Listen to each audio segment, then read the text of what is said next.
pleasant in the body, and that heat which is very pleasant. And I tell you, when you meditate on this light and this heat pleasant, you just lose sleep on that Shivaratri night. You become awake. That is what is the real context of not sleeping on that night.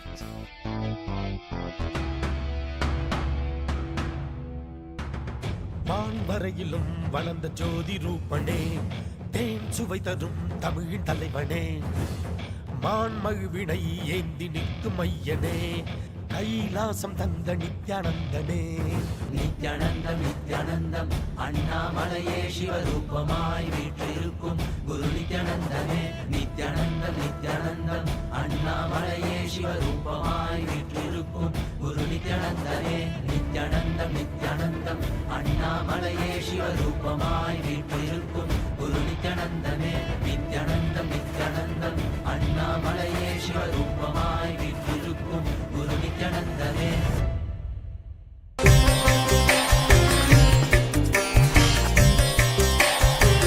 Major 6 incidents of Subramanya is celebrated throughout the year as 6 festivals.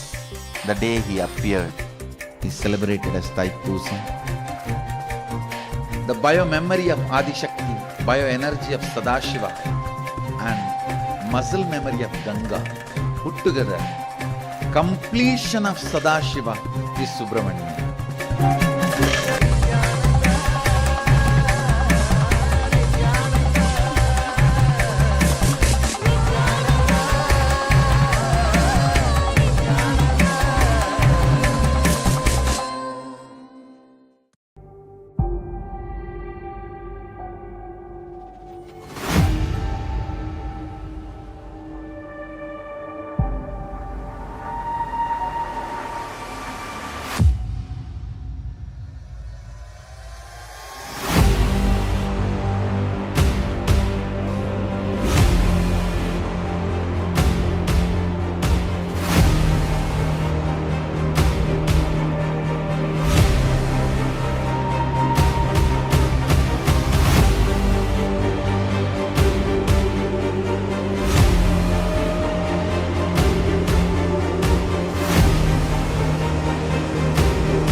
शिवाय नमः। ॐ हां हौं शिवाय नमः। ॐ हां हौं शिवाय नमः। ॐ हां हौं शिवाय नमः। ॐ हां हौं शिवाय नमः। ॐ हां हौं शिवाय नमः। ॐ हां हौं शिवाय नमः।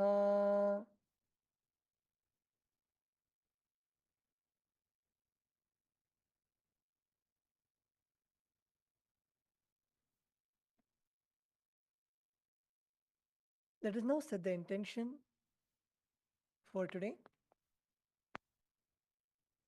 Set the conscious resolution on what you want to manifest today through the Nityananda Yoga.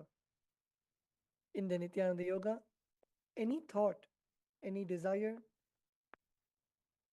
that we have in our inner space immediately becomes reality, as that intention becomes a part of our muscle memory and biomemory. So whatever powerful cognition, whatever you want to manifest,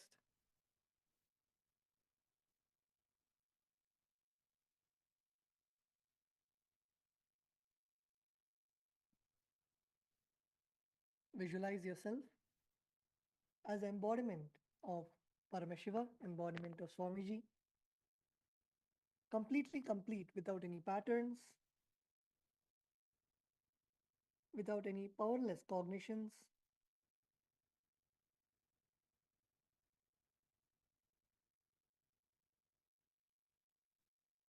Visualize your body disease free, free of any discomfort.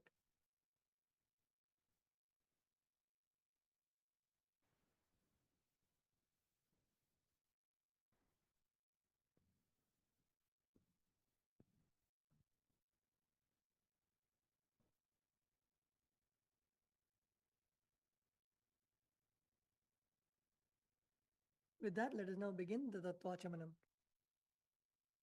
Please take a cup of water and a spoon of water in your left palms. Place your right hand in the Gokarna Mudra and place the water on the center of your palms and slowly sip the water from the base and chanting the following mantras. Om Atvam Shodhayami Swadha. Om Vidyatatvam Shodhayami Swadha. Om Shivatatvam Shodhayami Swadha. Chanting the following mantra internally. Wipe the upper lip and lower lip twice using the base of the right hand thumb, moving the hand from the right to the left. Om Ham Hridayaya Namaha. With the tips of your index, middle and ring finger, touch your upper lip and lower lip. With the tips of your right hand index and thumb joined together, touch nostril and left nostril. With the tips of your right hand ring finger and thumb joined together, touch your right eye, right ear, and left ear. Wash your hands with the udharani of water.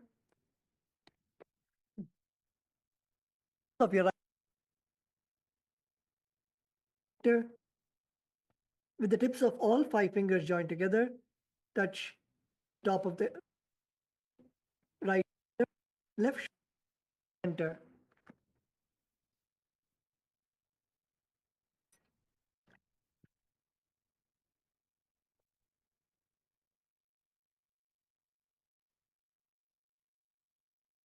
Let us now begin the Sankalpa. Now please close your right palm with your left palm and keep both your hands on your right thigh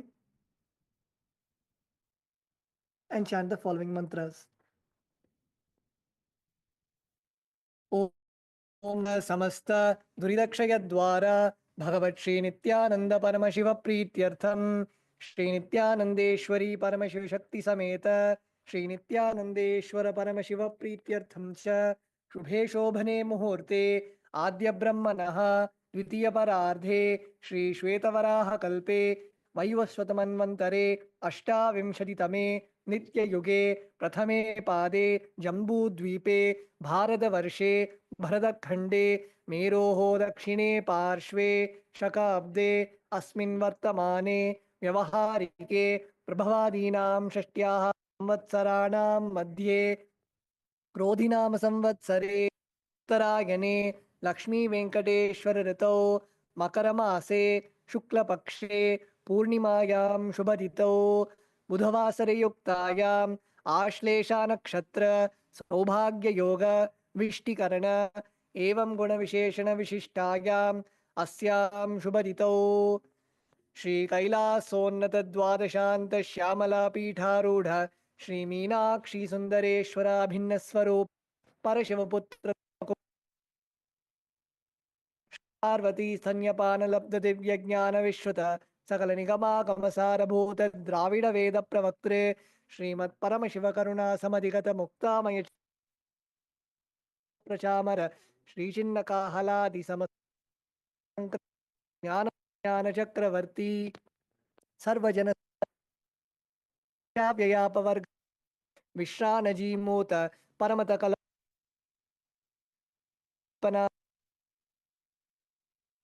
महाराज शाक्यादि महांधका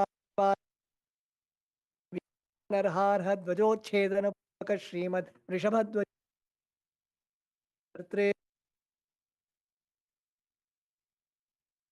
संबंध देशिक स्वामी वागीश माणिक्यवाचक स्वामिनाम अवतार भूत श्री ज्ञान संबंध स्वामी श्यामला पीठ सर्वज्ञ तृणोत्तर द्विशततम गुरु महासन्निधान अरुणगिरी स्वागत दान कैलास कैलास सर्वज्ञपीठ त्रयस्त्रिंशत्तर द्विशततम गुरु महासन्निधान नित्योत्सव नित्यमंगल नित्य कल्याण नित्य रचित कैलास परंपरागत आदि कैलास नित्यानंद पीठ महासंस्थान महासिंहासन पीठ कर्त्रे साक्षात् श्री परमशिव समुद्र कैलास परंपरागत वैवस्वतमनु इक्ष्वाकु चंद्र भगीरथ श्रीरामचंद्र शूरसेन इत्यादि अनवच्छिन्न सार्वभौम चक्रवर्ती परंपरागत चतुष्षष्टि योगिनी मंडित चतुष्षष्टि संप्रदाय प्रवर्तक मनुधर्म शासन सूर्य वंश प्राप्त सर्वज्ञ पीठ सुरांगी साम्राज्य मूर्धाभिषिक्त चूड़ामणि साक्षात् श्री परमशिव गुरु पुनरुद्धृत महानिर्वाणी पीठ अष्टोत्तर सहस्र श्री महामंडलेश्वर साक्षात् श्री परमशिव समुद्र श्री आरंभ अनवच्छिन्न पीठाधीश्वर गुरु परंपरा प्राप्त अटल पीठ अष्टोत्तर सहस्रतम अष्टोत्तर सहस्र श्री अटल पीठाधीश्वर धर्म मुक्ति स्वर्गपुर स्वर्ण पीठ त्रयोविंश गुरु महासन्निधान कैलास परंपरागत आदिपीठ सर्वज्ञ पीठ जगद्गुरु श्रीनिवास पुनरुद्धारक श्रीकास परमाचार्य श्रीमत् परमहंस परिव्राजकाचार्य वर्य सच्चिदानंद प्रणव स्वरूप श्रोत्रिय ब्रह्मनिष्ठ जगद्गुरु श्रील श्री भगवत श्री नित्यानंद परम शिव श्री ज्ञान संबंध देशिक परमाचार्य स्वामिनां प्रीत्यर्थम तेषां पादारविन्दयो सिद्ध्यर्थम गुरुकृपा कटाक्ष सिद्ध्यर्थम क्षेमस्थैर्य वीर्य विजय आयुरारोग्य ऐश्वर्यानाम् अभिवृद्ध्यर्थम धर्मार्थ काम मोक्ष चतुर्विध फल पुरुषार्थ सिद्ध्यर्थम समस्त दुरितोपशान्त्यर्थम समस्त मंगलावाप्यर्थम भगवत् श्री नित्यानंद परम शिव प्रसादेन सकुटुम्बस्य ज्ञान वैराग्य जीवन मुक्ति प्राप्त्यर्थम पूर्ण आरोग्य युक्त दृढ़गात्र यौगिक शरीर सिद्ध्यर्थम परमशिव शक्ति आविष्करणार्थम नित्यानंद योगाभ्यासं करिष्ये. Now please take a udhrani of water in your hands and wash your right hand. Om apaupasprisya.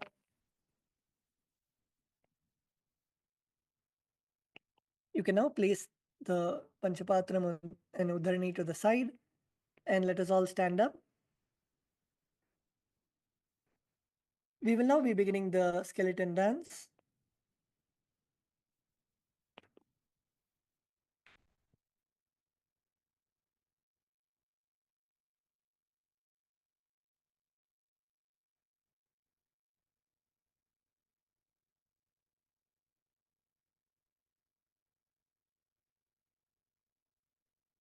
Visualize yourself as a skeleton, only with bones, without any flesh, muscles.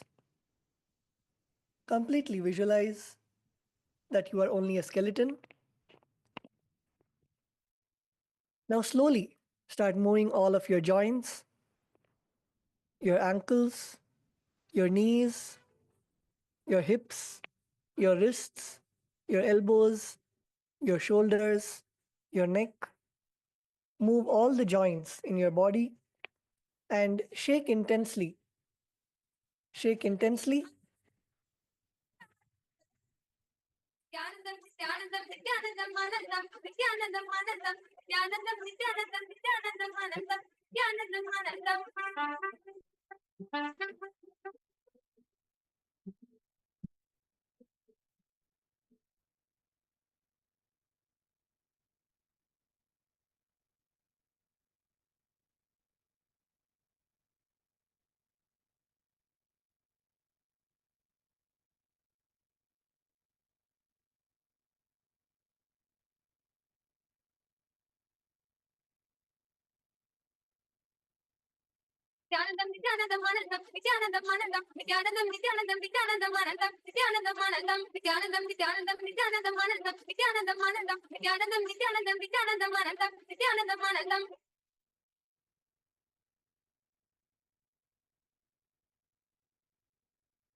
Now please relax.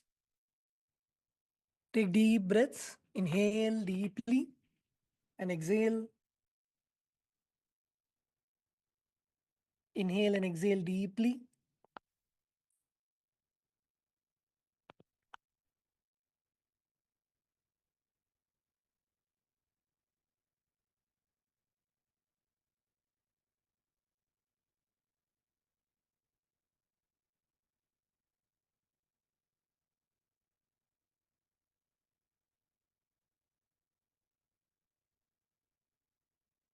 Feel the prana going in and out.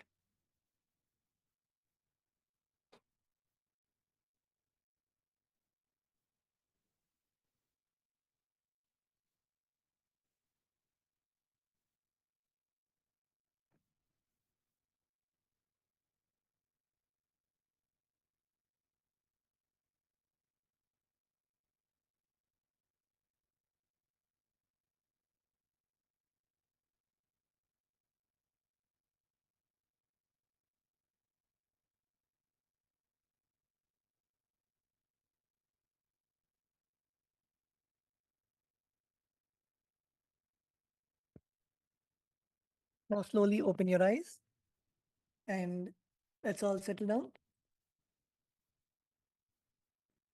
So with this, we'll actually be continuing what we were doing yesterday. So all of us will be continuing to perform the asanas of the Prathama Vinyasa Krama.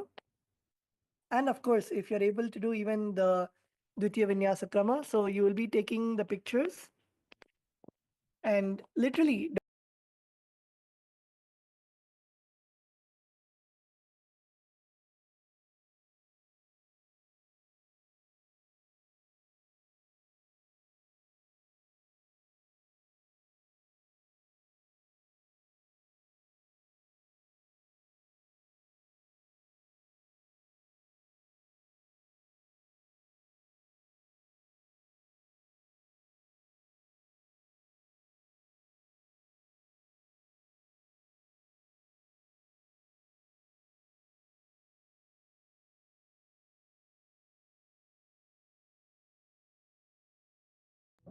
for the Shivaratri.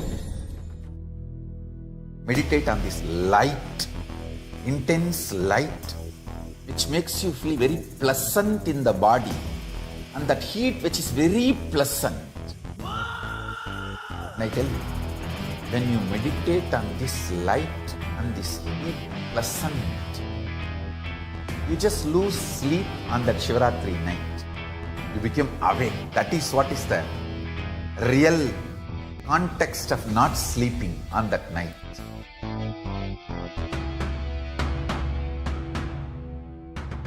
வான்வரையிலும் வளர்ந்த ஜோதி ரூபனே தேன் சுவை தரும் தமிழின் தலைவனே மான் மகிழ்வினை ஏந்தி நிற்கும் ஐயனே கைலாசம் தந்த நித்யானந்தனே நித்யானந்தம் நித்யானந்தம் அண்ணாமலையே சிவரூபமாய் வீற்றிருக்கும் குரு நித்யானந்தமே நித்யானந்தம் நித்யானந்தம் அண்ணாமலையே சிவரூபமாய் வீற்றிருக்கும் குரு நித்யானந்தமே நித்யானந்தம் நித்யானந்தம் அண்ணாமலையே சிவரூபமாய் வீற்றிருக்கும் குரு நித்யானந்தமே நித்யானந்தம் நித்யானந்தம் அண்ணாமலையே சிவரூபமாய் வீற்றிருக்கும் குரு நித்யானந்தமே.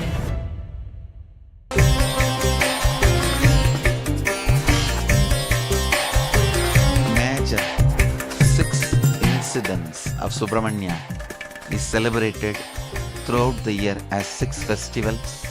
The day he appeared is celebrated as Thaipusam.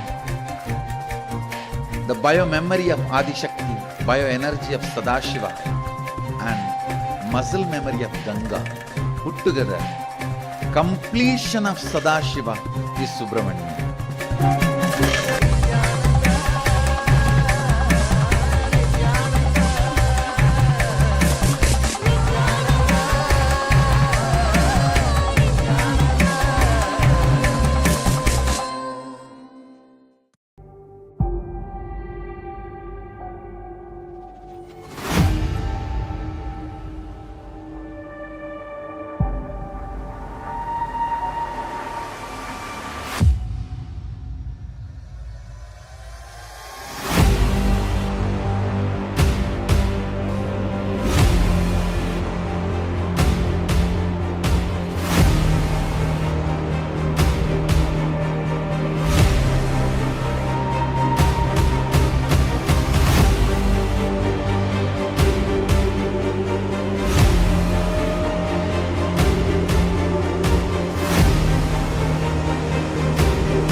Shivaratri.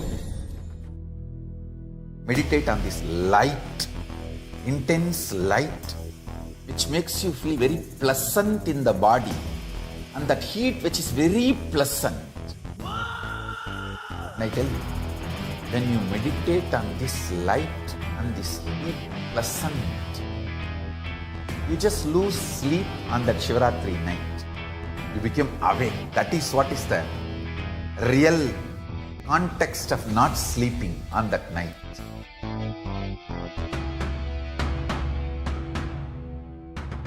வான்வரையிலும் வளர்ந்த ஜோதி ரூபனே, தேன் சுவை தரும் தமிழின் தலைவனே, மான்மகிழ்வினை ஏந்தி நிற்கும் ஐயனே, கைலாசம் தந்த நித்யானந்தனே. நித்யானந்தம் நித்யானந்தம் அண்ணாமலையே சிவரூபமாய் வீற்றிருக்கும் குரு நித்யானந்தமே. நித்யானந்தம் நித்யானந்தம் அண்ணாமலையே சிவரூபமாய் வீற்றிருக்கும் குரு நித்யானந்தனே. நித்யானந்தம் நித்யானந்தம் அண்ணாமலையே சிவரூபமாய் வீற்றிருக்கும் குரு நித்யானந்தமே. நித்யானந்தம் நித்யானந்தம் அண்ணாமலையே சிவரூபமாய் வீற்றிருக்கும் குரு நித்யானந்தமே.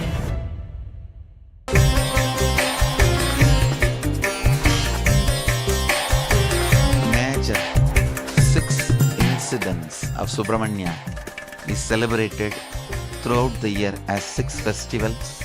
The day he appeared is celebrated as Thaipusam. The bio-memory of Adishakti, bio-energy of Sadashiva, and muscle memory of Ganga put together, completion of Sadashiva is Subramanya.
For this Shivaratri,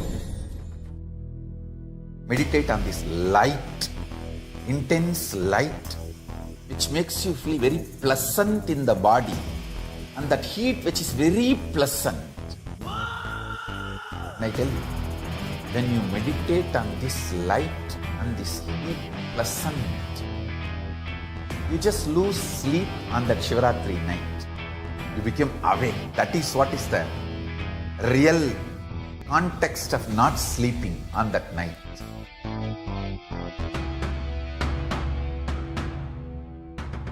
வான்வரையிலும் வளர்ந்த ஜோதி ரூபனே, தேன் சுவை தரும் தமிழின் தலைவனே, மான்மகிழ்வினை ஏந்தி நிற்கும் ஐயனே, கைலாசம் தந்த நித்யானந்தனே. நித்யானந்தம் நித்யானந்தம் அண்ணாமலையே சிவரூபமாய் வீற்றிருக்கும் குரு நித்யானந்தனே. நித்யானந்தம் நித்யானந்தம் அண்ணாமலையே சிவரூபமாய் வீற்றிருக்கும் குரு நித்யானந்தனே. நித்யானந்தம் நித்யானந்தம் அண்ணாமலையே சிவரூபமாய் வீற்றிருக்கும் குரு நித்யானந்தனே. நித்யானந்தம் நித்யானந்தம் அண்ணாமலையே சிவரூபமாய் வீற்றிருக்கும் குரு நித்யானந்தனே.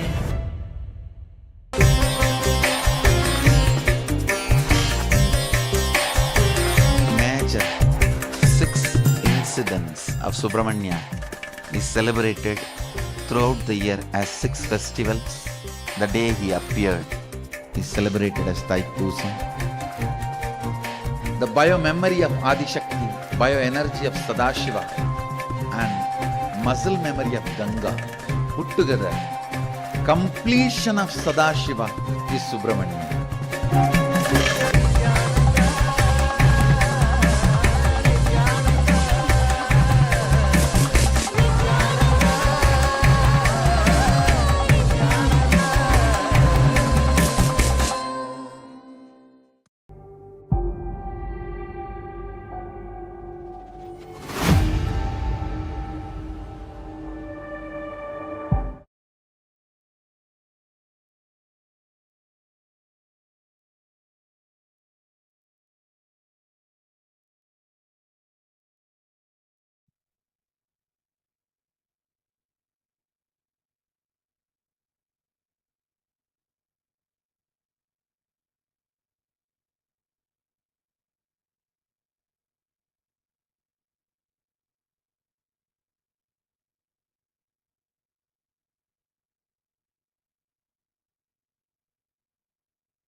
Yes, with this, let us now enter into the Pratama Vinyasa Krama, the 108 asana sequence.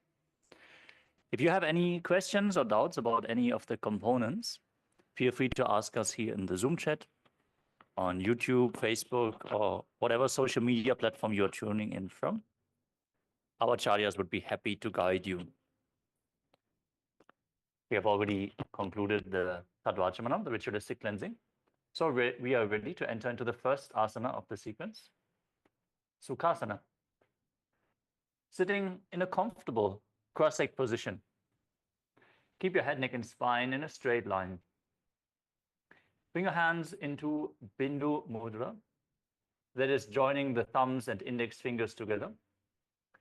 Then place your hands on top of the knees, palms facing up, as the acharyas are demonstrating.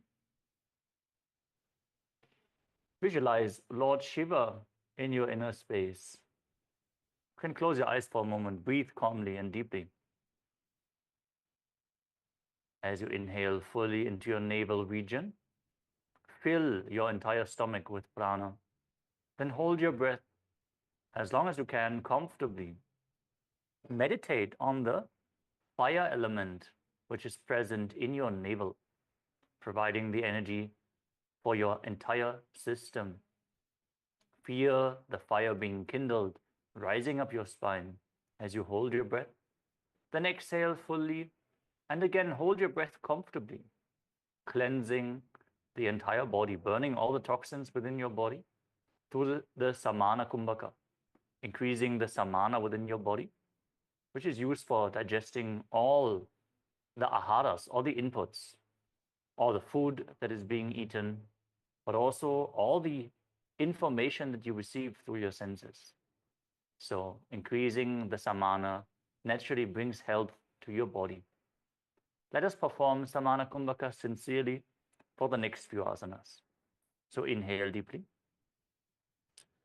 Hold your breath.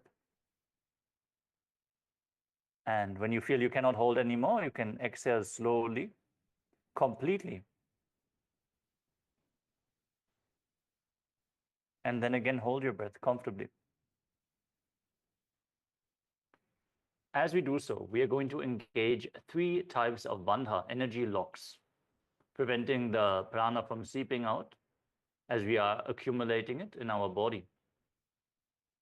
First is the Mula Bandha, the root lock, contracting your perineal floor.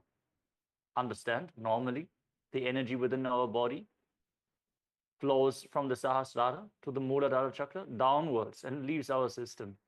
It is not being retained. So energy is wasted. Engaging the Mula Bandha, locking the perineal floor and pulling it inwards, prevents the energy from leaking out of the system and accumulated intensely within our body. Uddiyana Bandha, the abdominal lock, is contracting your muscles above and below the navel and pulling your stomach firmly inwards and up towards your spine. As you can see, our acharyas are pulling the stomach in and up. What this does is intensely kindling the energy which is retained and pushing it upwards against the natural flow to the higher and higher energy centers. The human body is designed to experience the ultimate by raising the prana to the Brahmarandha, the crown of the head, and going beyond the physical frame itself. So the Uddiyana Bandha is raising the energy upwards to the higher and higher energy centers and aligning the internal organs to Paramashiva. If you're able to control your internal organs, naturally health will be the result. Finally, we have the Jalandhara Bandha, the throat lock, firmly pressing your chin to the chest and internally contracting your throat muscles, locking the throat. It should feel like a seal. No air should move upwards or downwards.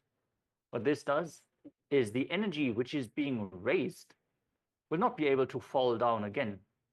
So by creating a kind of suction and a seal in the throat, you keep the energy which is raised to the higher energy centers in the higher region. So for every inhalation and exhalation, you will be able to accumulate more and more energy in the higher energy centers, raising your frequency overall. And the combination of all three bandhas is called Mahamudra Bandha, which is a powerful secret of the yogic sciences, a technique for enlightenment through the path of yoga itself. So let us perform the Mahamudra Bandha sincerely. Effects that you may experience are profuse sweating, maybe trembling, and intense Kundalini awakening. Don't worry, all this will happen cleansing the physical body. The Mahamudra Bandha is specifically powerful when combined with the pranayama.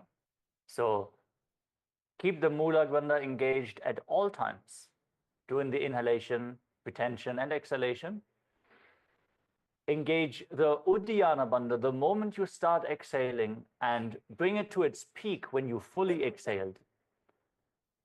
This will raise the energy up intensely. And once you fully exhaled, lock your throat in the Jalandhara Bandha.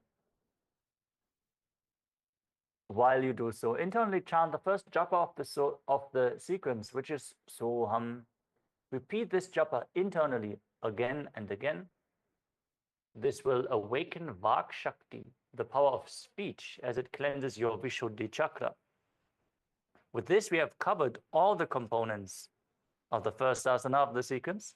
So let us enter into Sukhasana.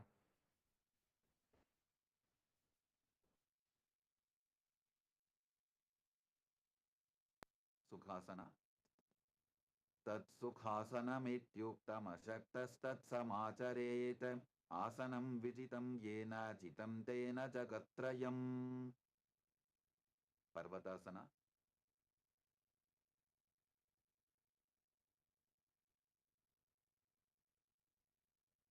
The next asana is Parvatasana. Now bring your legs into Padmasana, the lotus posture, by placing your feet on top of opposite thighs. Join your palms in Anjali Mudra. Bring the palms together completely. Then raise your arms up high above your head. Engage Mahamudra Bandha, all the three bandhas, and raise the energy upwards. Cleanse your abdominal region, cleanse your lungs. This asana specifically frees your body from any mucus. So it is a powerful technique to cleanse your body, cleanse the pitta layer from your system. Visualize yourself stably existing for thousands of years as you visualize yourself as Mount Kailash in Parvatasana. Continuously chant the internal japa, Soham. Repeat this japa internally again and again.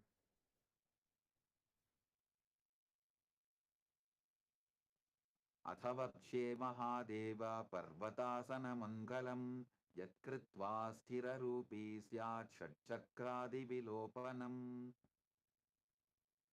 Halibhasana. Moving on to the next asana of the sequence, Halipavasana. Now extend your feet slightly forward and join the soles of your feet together. Sit with your head, neck, and spine in a straight line. Then bring your hands into Parusha Mudra behind your back. The Acharya is demonstrating the Parusha Mudra, just interlocking the fingers fully. Exactly. Perform this behind your back. Then lean forward and down from the hip. Bend from the hip. Try to push your chest out forward. Yes, exactly. Lean forward and down, and then try to bring your forehead on the ground behind the heels. Bring an intense stretch into the hips and also the upper back. Engage all the bandhas. Firmly engage the bandhas. And don't forget to hold your breath after the in and exhalation. Witness the heat in your navel region increasing. At this point, you should really feel it, how the energy is accumulating within your system. Visualize Swamiji in your inner space, gaze to the tip of your nose, and internally chant the japa Soham. पूरव विधियाहु मे जानो उभय पगथली संपुट ठानो विष्ट पछेदो वो करल्यावो दक्षिण कर सो वाम गहावो नादि भवासना. From the same position, we're now going to move to the next asana, Nagi Pavasana. Instead of interlocking your hands, we're now going to extend them out in front.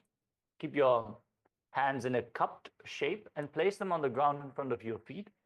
Lean forward and down all the way. Try to bring your shoulders close to your legs, your forehead on the ground behind the heels. Squeeze your body as you engage Mahamudra Bandha, all the three bandhas. Gaze to the tip of your nose and visualize yourself as a snake in Nagi Bhavasana, making your body strong and resistant to poisons. Please don't test this out at home, but this will cleanse your body intensely. Keep breathing in Samana Kumbhaka, chanting the Soham Japa in Nagi Bhavasana.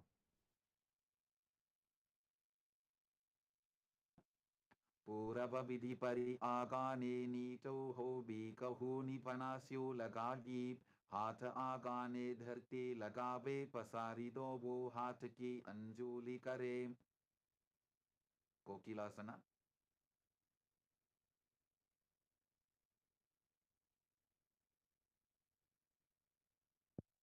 Now let us move on to the next asana, Kukilasana. Keeping your hands in the Prana Mudra with index and middle fingers extended, holding on to little fingers and thumbs, the little and ring fingers with your thumbs. Catch the big toes.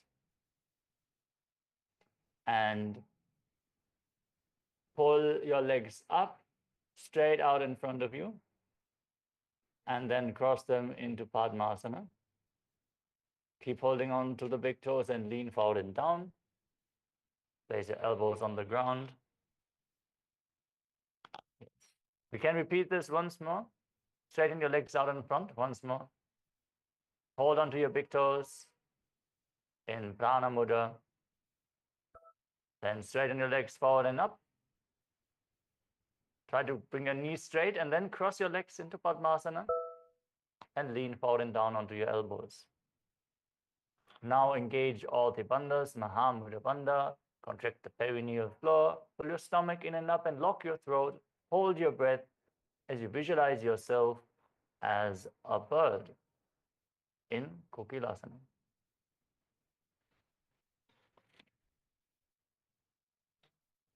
अथान्यदासनं वक्ष्ये येन सिद्धो भवेन्नरः अकस्मात् वायुसञ्चारं कोकिलाभ्यासनेन च.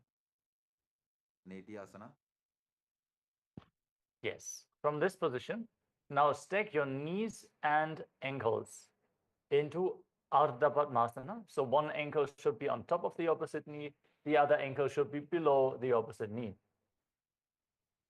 Now hold on to opposite elbows and keep your hands in front of your chest. Then start rotating your arms in wide circles. Really engage the shoulders fully to the full range of motion. If you can bring your arms up even over top of your head. Really mobilize the shoulders and every once in a while change the direction of the movement. So you really mobilize the shoulders to the full capacity. Keep breathing in Samana Kumbhaka, holding your breath on and off after the in and exhalation. Keep your gaze fixed at the tip of your nose. Visualize Swamiji in your inner space and chant the japa Soham in Neti Asana. घोड़ा वामापाद की आशमाशिली सोज दश चरण को बारलौता परिकुल्फ समोज वामपाद को महिलौ बहुरौ बुल्फजुजान तापरि घोड़ा दचिकी आशबारली ठान गजासना. Now place your palms on the floor and raise your hips up high. You're going to enter into Gajasana posture with your hips up high.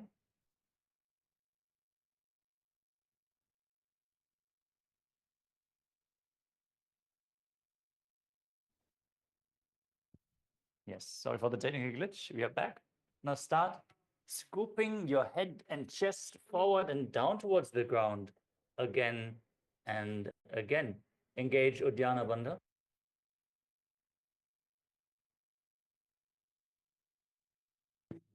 Visualize yourself as an elephant.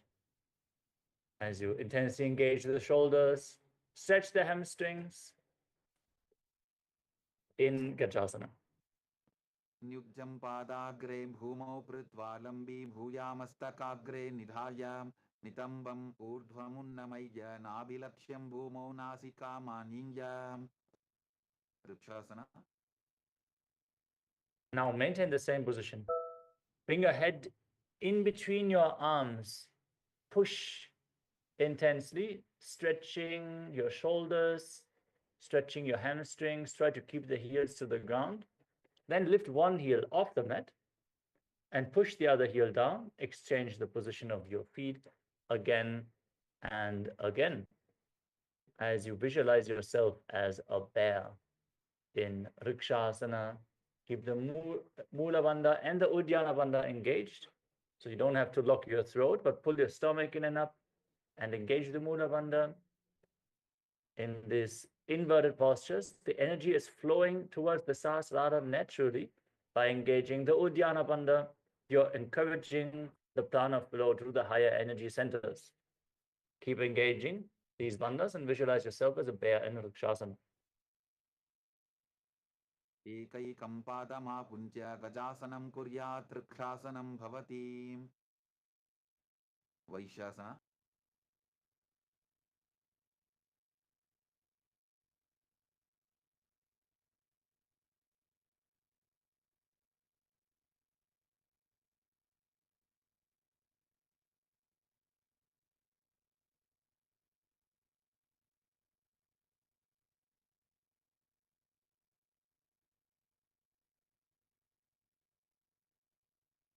Yes, sorry for the technical glitch.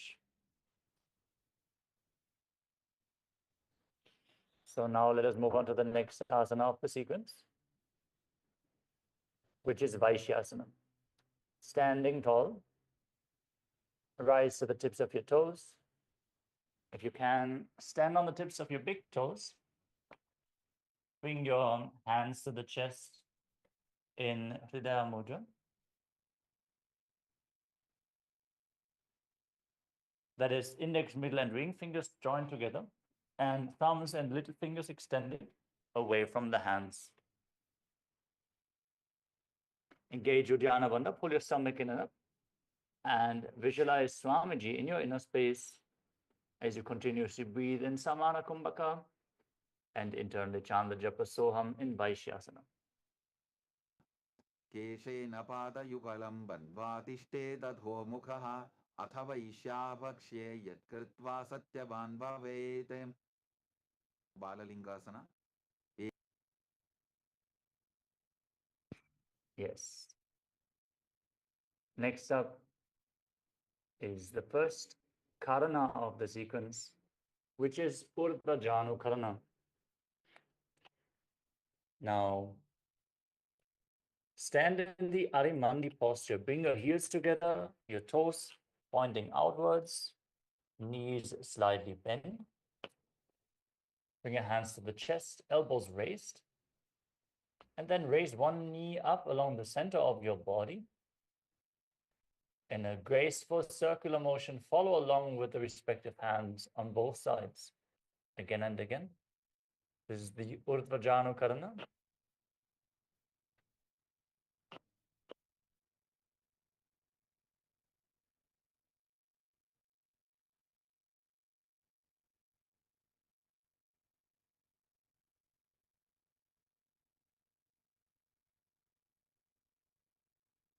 Now let us move to the next asana of the sequence, Bala Lingasana.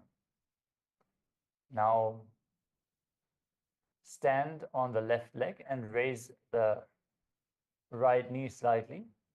Interlock your hands in Sarva Shankari Mudra. Interlock the fingers from the outside in.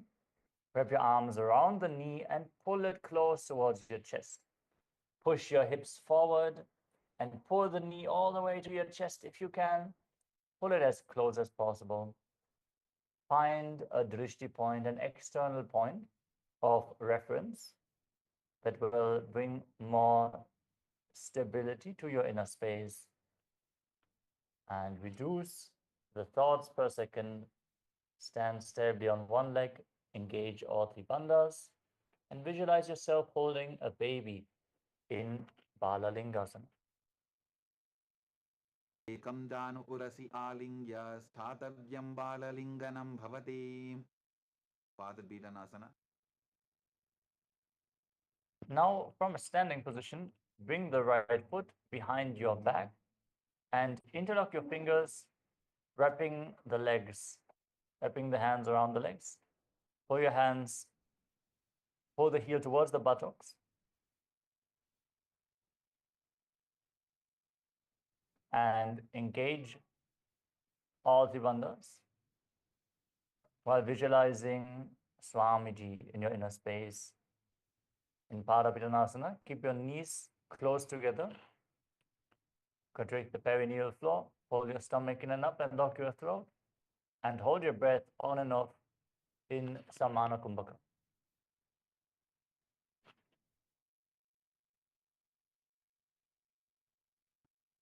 स्थित्वैकस्मिन् पादतले कराभ्यां वेष्टजेतनं पृष्ठे संस्थाप्य यत्नेन पादपीडनमासनं नटराजासना. Now, as you hold the sole of the right foot from the inside behind your back with the respective hand, kick that leg back and up and lean forward, extending the other hand in Bindu Mudra, that is index finger and thumb together. Engage the Mula Bandha. No need to lock your throat or pull your stomach in and up. Just engage the Mula Bandha and visualize yourself dancing as Lord Nataraja in Natarajasana.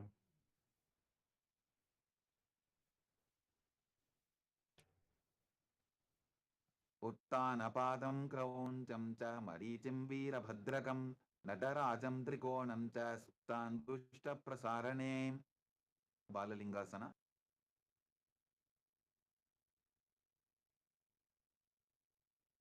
Now we are going to repeat the same sequence on the other side. So interlock your hands in Sarva Shankari Mudra. Raise the left knee and pull it towards your chest. Engage all the bandhas. Contract the perineal floor. Pull your stomach in and up and lock your throat. Visualize yourself holding a baby in Bala Lingasana. एकं जानु उरसि आलिङ्ग्य स्थातव्यं बाललिङ्गरं भवति पादपीडनासना. Now repeating Paramashivoham. So pull the left foot towards your buttocks with both hands interlocked in Parusha Mudra. Visualize Swamiji in your inner space. Engage Mahamudra Bandha, all the bandhas. Breathe deeply and slowly Holding your breath after in and exhalation, meditating on the flame rising up from your navel in Samana Kumbhaka. स्थित्वैकस्मिन् पादतले कराभ्याम्बेष्टयेत्तनं पृष्ठे संस्थाप्य यत्तेन पादपीडनमासनं नटराजासना. Now catch the sole of the left foot with the left hand. Extend your right arm out in front in Bindu Mudra. Kick the left leg back and up as you extend the right arm forward. And raise the foot as high as possible, visualizing yourself as Lord Nataraja. Focus on an external point, a drishti point, to find balance, reduce the number of thoughts in your inner space, and breathe in Samana Kumbhaka in Natarajasana. उत्तानपादं क्रौञ्चं च मरीचिं वीरभद्रकं नटराजं त्रिकोणं च सुप्ताङ्गुष्ठप्रसारणे ताडासना.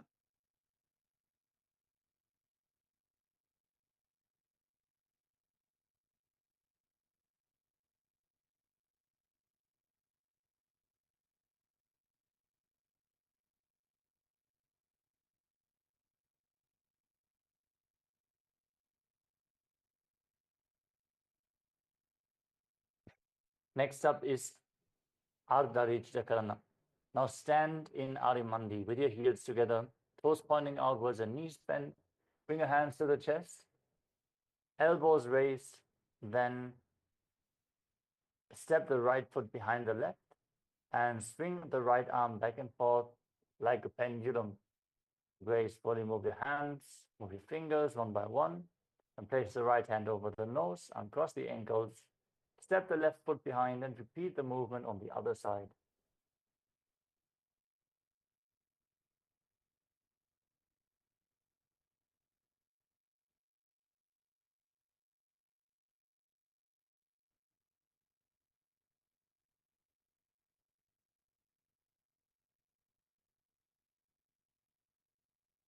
Yes. Beautiful. Now let us move on to the skeleton dance. We've already opened the session with the skeleton dance, but as part of the Pratna Vinyasa Krama, let's enter into the skeleton dance. Stand on your mat and visualize yourself as a skeleton. Once you created this visualization that you are mere bones, no flesh, no skin, start moving your body slowly and try to shake every bone of your body, then pick up speed and start dancing wildly. Shake every bone of your body freely. Hold the visualization that you are a skeleton and dance.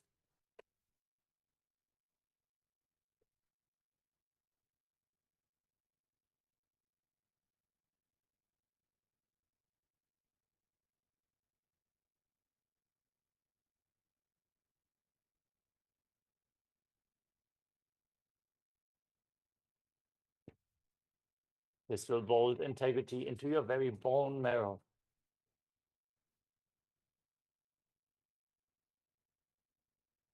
Yes, you can relax now. Slowly walk back and forth on your mat. Just bring awareness into every part of your body. Dissipate the energy within your system and center yourself back on your mat.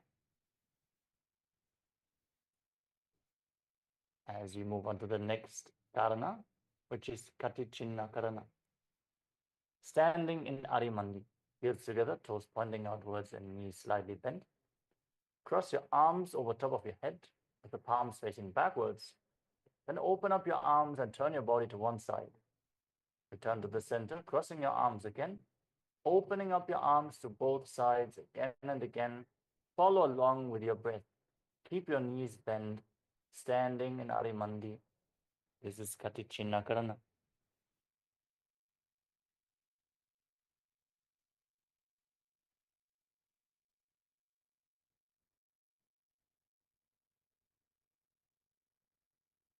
Now moving on to Tadasana. Stand on the tips of your toes and raise your arms up over top of your head with the palms facing each other. Engage Mahamudra Bandha or Tribandhas and visualize yourself as a palm tree. Still breathing in Samana Kumbhaka, raising the energy high. But now we are changing to the new japa of the sequence, which is Shivoham. So internally chant the japa Shivoham, Shivoham, Shivoham in Tadasana. महामुद्राबद्ध कोनौ tadasana विभेदकान् विनोत्तानं सदा कुर्यादन्तर्वत्नीपति प्रियाम्. उत्तानासना. Yes. Now stand on your mat and from the waist, lean forward and down. Try to keep your back straight initially and only bend your upper back at the very end of the stretch, trying to bring your forehead to the knees. If you cannot place your hands on the ground, that is no problem. Just bend as low as possible and hold onto your knees and walk your hands down your legs, coming to a deeper and deeper stretch. If you can reach the floor, you can hold onto your heels, pull yourself down as much as possible, bring your head in between your legs. Just feel the stretch. Be here. Breathe deeply. On every inhalation, expand your back, expand all the muscles, and on the exhalation, pull yourself down just a little bit more. Bring an intense stretch into your legs. Engage all the bandhas, lock the perineum, pull your stomach in and up, lock your throat, hold your breath in this position. And visualize Swamiji in your inner space. Internally, continue the chant Shivoham, the japa in Uttanasana. महामुद्राबद्ध कोनौ tadasana विभेदकान् विनोत्तानं सदा कुर्यादन्तर्वत्नीपति प्रियाम्. तरक्ष्वासना.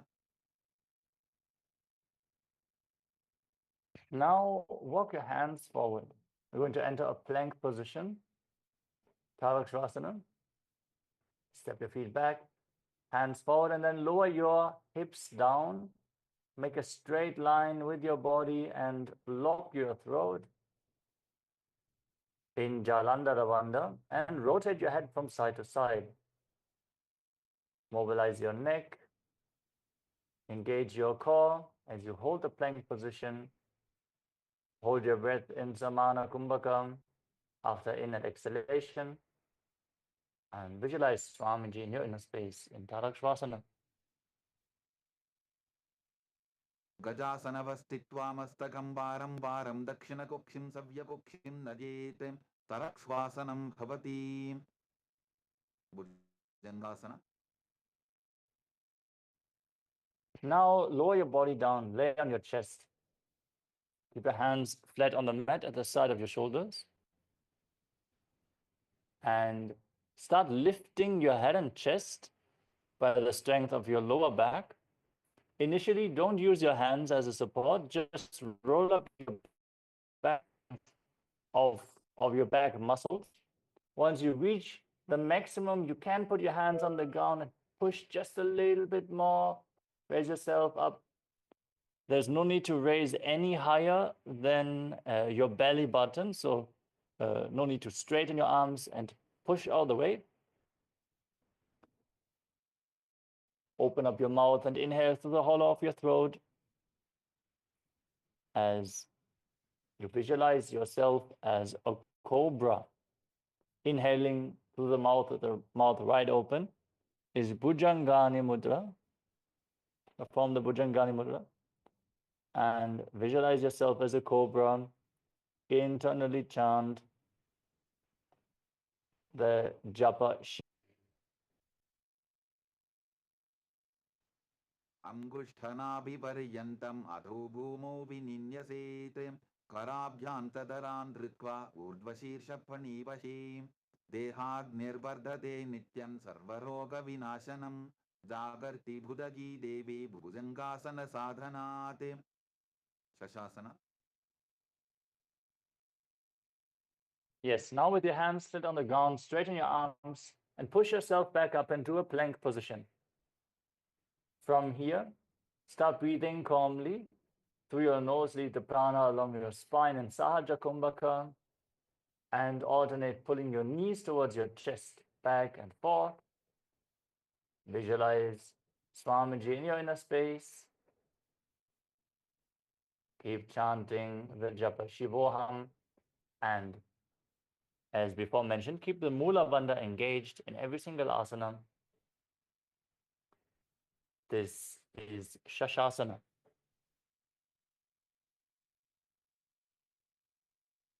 गजासन संस्थितो जानुद्वयमापुञ्च वारं वारं कर्तव्यं शशासनं भवति तथासन.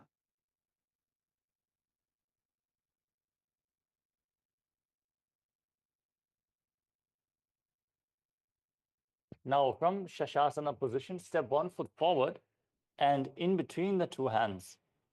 Then simultaneously jump the front foot back and bring the other foot forward again and again. Visualize yourself as a chariot and try to maintain a calm breath in Sahaja Kumbhaka, keeping a controlled breath, leading the prana along your spine. Visualize yourself pulling a chariot in Rathasana. गजासन संस्थितो एवैकं पादं पूर्वमार्गेण भ्रामयित्वा कर्तव्यं तथासनं भवति Virabhadrasana.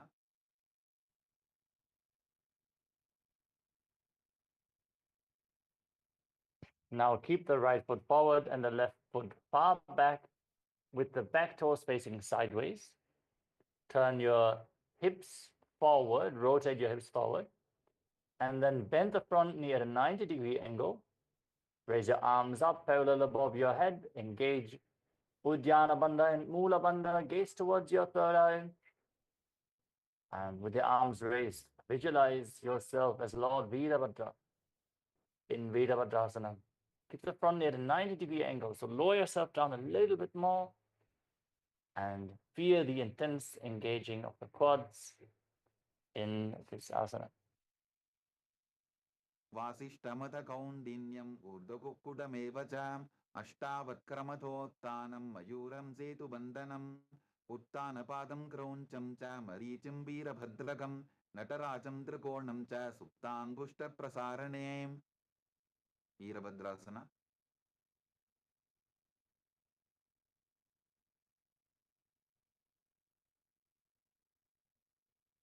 Yes. Now exchange the position of your legs. Rotate your body in the other direction. Bend the front knee at a 90-degree angle. Raise your arms up. Engage Uddiyana Bandha. Pull your stomach in and up. Engage the Mula Bandha. Lock the perineum. Gaze to your third eye. Visualize yourself with 8 arms as Lord Veerabhadra in Veerabhadrasana on the other side. वासिष्ठमथ कौण्डिन्यम् ऊर्ध्वकुक्कुटमेव च अष्टावक्क्रमथोत्थानं मयूरं सेतुबन्धनम् उत्थानपादं क्रौञ्चं च मरीचिं वीरभद्रकं नटराजं त्रिकोणं च सुप्ताङ्गुष्ठप्रसारणे vrikshasana. Yes. Maybe shake out your legs a little bit after this intense asana. Understand, holding the asanas for a longer period of time will bring strength to your body. It will bring flexibility and it will balance the prana. So we'll stay in the asana for an extended period of time. Do it to the best of your ability. If you're not able to hold the asana for the whole duration, take a short break and then enter the asana again. That is not at all a problem. Do it to the best of your abilities and you will see soon you will be able to perform the asana for a longer period of time. You will be able to go into a deeper stretch and hold even the difficult poses. So let us now move on to the next asana. Standing on your left leg, raise the right foot towards the inner left thigh with the heel close to the perineum. Join your palms in Namaskara Mudra in front of your heart center. And then raise them up in Anjali Mudra, up above your head. Engage Uddiyana Bandha, the abdominal lock. Put your stomach in and up. And focus your gaze on a drishti point, an external point. Find balance and embody the strength, stability, and groundedness of a banyan tree in Vrikshasana of the tree pose. वामोरुमूलदेशे च याम्यं पादं दिधार्यतो तिष्ठेतु वृक्षवद्भूमौ वृक्षासनमिदं विदुः. Gavrasana. Now bring the right foot on top of the opposite hip. Raise the foot, then join your hands in Namaskara Mudra. As you keep the standing leg straight as a rod, try to bring your knees a little bit closer together. Engage your core, engage the perineal region in Mula Bandha, and visualize that you have huge wings on your back. Visualize yourself as Lord Garuda, the mount of Bhagavan Shri Vishnu, internally chanting the Japa Shivoham in Garudasana. गरुडासनमावक्ष्ये येन ध्यानं स्थिरं भवेत् सर्वदोषाद्विनिर्मुक्तो भवतीह महाबली एकपादमुरो बद्ध्वा एकपादेन दण्डवते जङ्घापादसन्धिदेशे जानुभ्यग्रं व्यवस्थितः. Vrikshasana. Now we're going to repeat Vrikshasana, the tree pose, on the other side. So stand on the right leg, lift the left foot towards the inner opposite thigh. Join your hands in Anjali Mudra and raise them up straight above your head. Find balance. Engage Uddiyana Bandha, pull the energy upwards, and visualize yourself as a tree. Breathe calmly through your nose in Sahaja Kumbhaka, in Vrikshasana. वामोरुमूलदेशे च याम्यं पादं निधार्यतो तिष्ठेतु वृक्षवद्भूमौ वृक्षासनमिदं विदुः. Varmrasana. Now bring the left foot on top of the right thigh and join your palms in Namaskara Mudra in front of your heart center, visualizing yourself as Lord Garuda, keeping the standing leg straight, pushing the raised knee closer towards the opposite knee.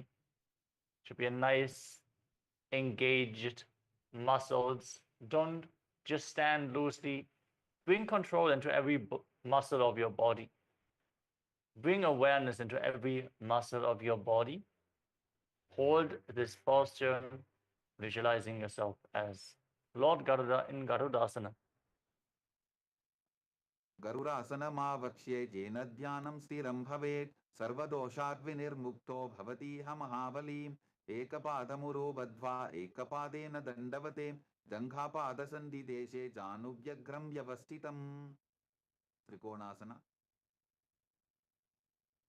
Yes, beautiful.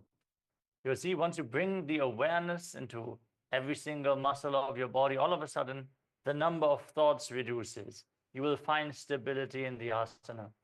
Only when our mind wanders, we think about, oh, are we going to be able to perform this asana? Or I'm standing unstably. Only when all these thoughts come, then it actually becomes your experience. When you are fully present within your body, all of a sudden, the mind just dies and you're stable and calm and performing the asana. Now step one foot forward and the other foot far back. Keep your back toes facing sideways. Now extend your arms out parallel to the ground and lean forward and down. Raise the other arm up as you keep one hand just by the side of your foot. Gaze up along the raised arm to the sky. Bring an intense stretch to your legs. Try to bring your hips a little bit forward to align your whole body. So the lower back should not go backwards. It should be aligned with your feet, with your upper back, with your arms. Everything on a two-dimensional plane. visualizing yourself as a triangle in Trikonasana.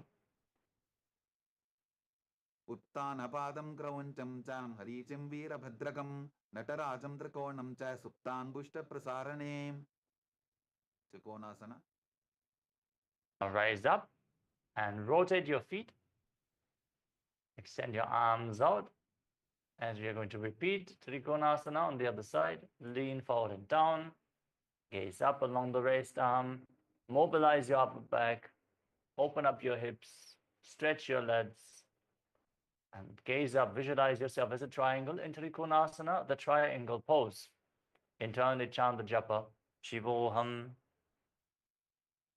उत्तानपादं क्रौञ्चं च हरीचिं वीरभद्रकं नटराजं त्रिकोणं च सुप्तान्बुष्टप्रसारणे. Moving on to the next karana of the sequence, which is Nikuttaka karana. From Arimandi position, heels together, toes pointing outwards and knees bent. Bring your hands to the chest, elbows raised, and keep your palms facing each other. Raise one heel off the mat, then stomp the raised heel down to the ground, lift the other heel up, and exchange the position of your hands in front of your chest. Again and again, stomping the heels to the mat in Nikuttaka karana.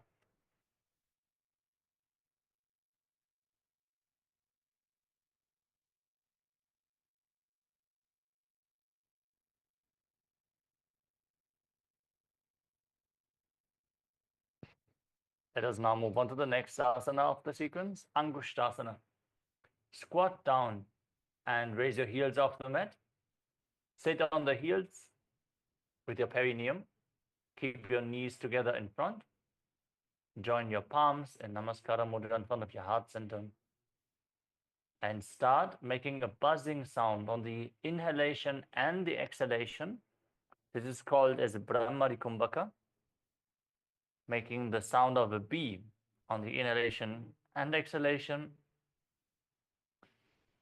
Internally chant the new japa, Sadashivoham. Continuously chant the japa, Sadashivoham, and visualize Swamiji in your inner space in Angushtasana, bringing intense strength to your ankles and stability to your entire body. Angushtasana.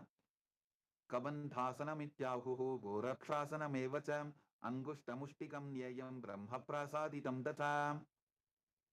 Saurasana. All right. Now extend one leg forward. Keep sitting on the other heel with the toes tucked. Keep your hands at the side of the body in Varamudra. Just keep your palms flat, palms facing forward, fingertips barely touching the mat. Don't rely on your fingers for balance. Try to keep the fingertips just barely touching the ground, keeping the balance from your foot and your body.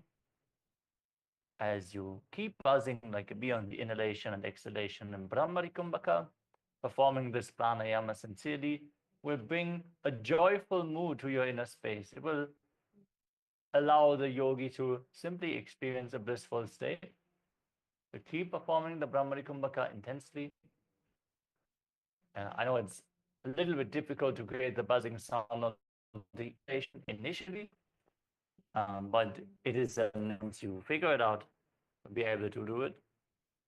Visualize Swamiji in your inner space and keep chanting the japa Sadashivoham. Visualize the japa is rotating around your throat center. प्रसार्यैकं पादतलं संस्थाप्यत्वेकपादकं. Vidunanasana. Now, from the same position, we're going to keep the respective hand to the extended leg in Prana Mudra. Catch your big toe and lean forward and down as low as possible.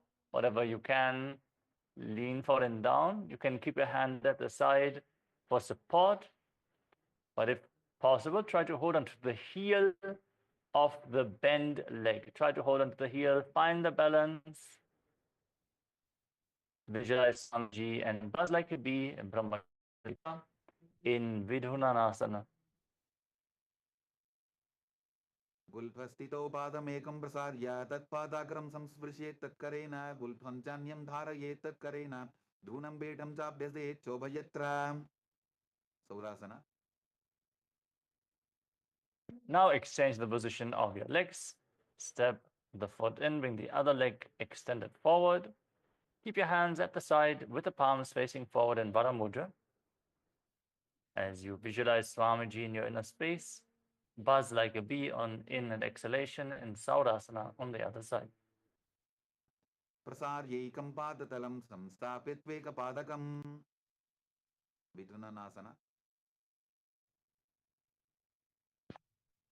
Now keep your hand in Prana Mudra, lean forward and down, catch the big toe, and hold on to the back heel as you visualize Swamiji in Vidhunanasana on the other side.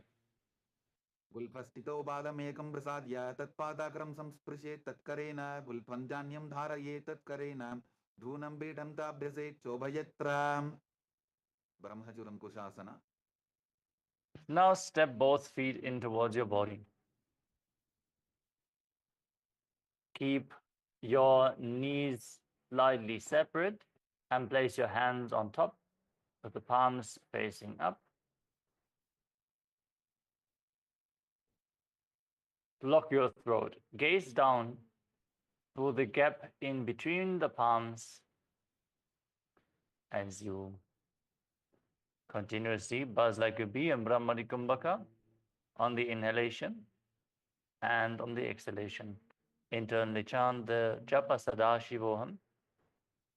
As you keep your eyes opened wide, try to blink as little as possible. Keep your eyes open, but don't watch the external happenings. Just keep your eyes open and gaze at the space in between your palms, actually gazing inwards in Shambhavi Mudra.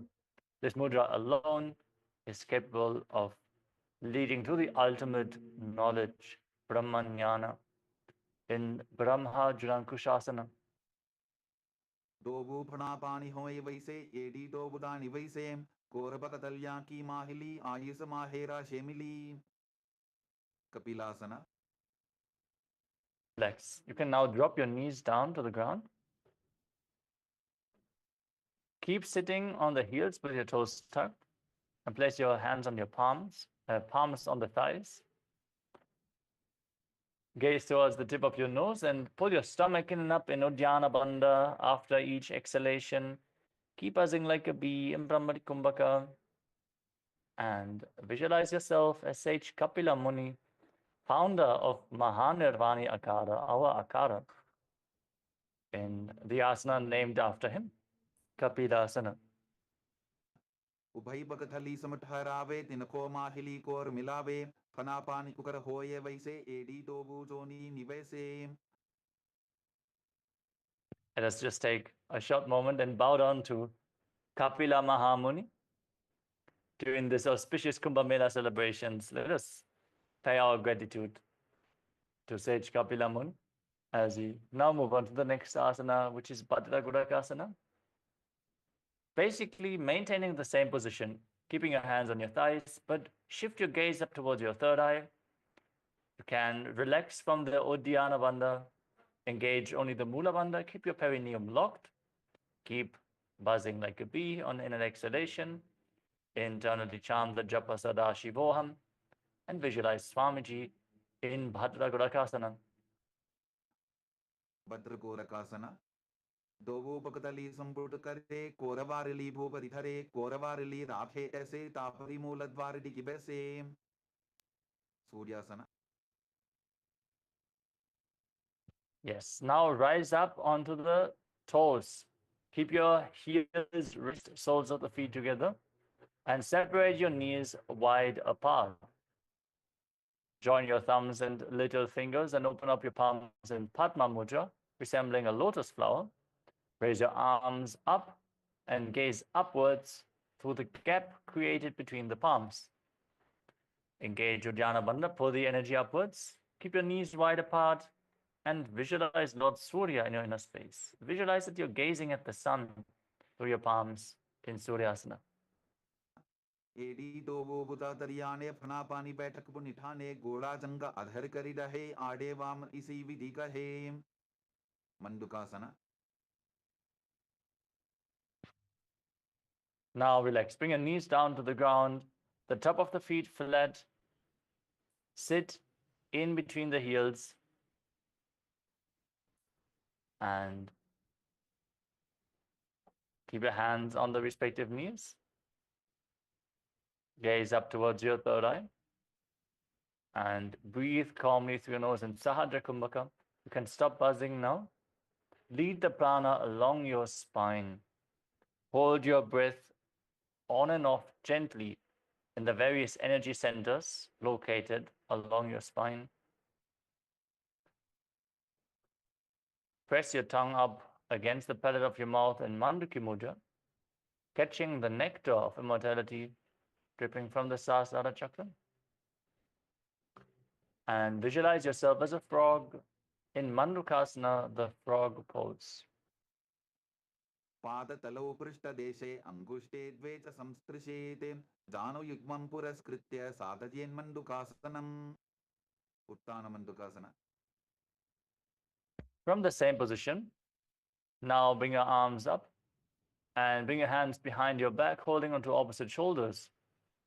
Keep gazing upwards. Visualize yourself as a frog and Uddiyana Bandha, the abdominal lock, pulling your stomach in and up, intensely raising the energy upwards.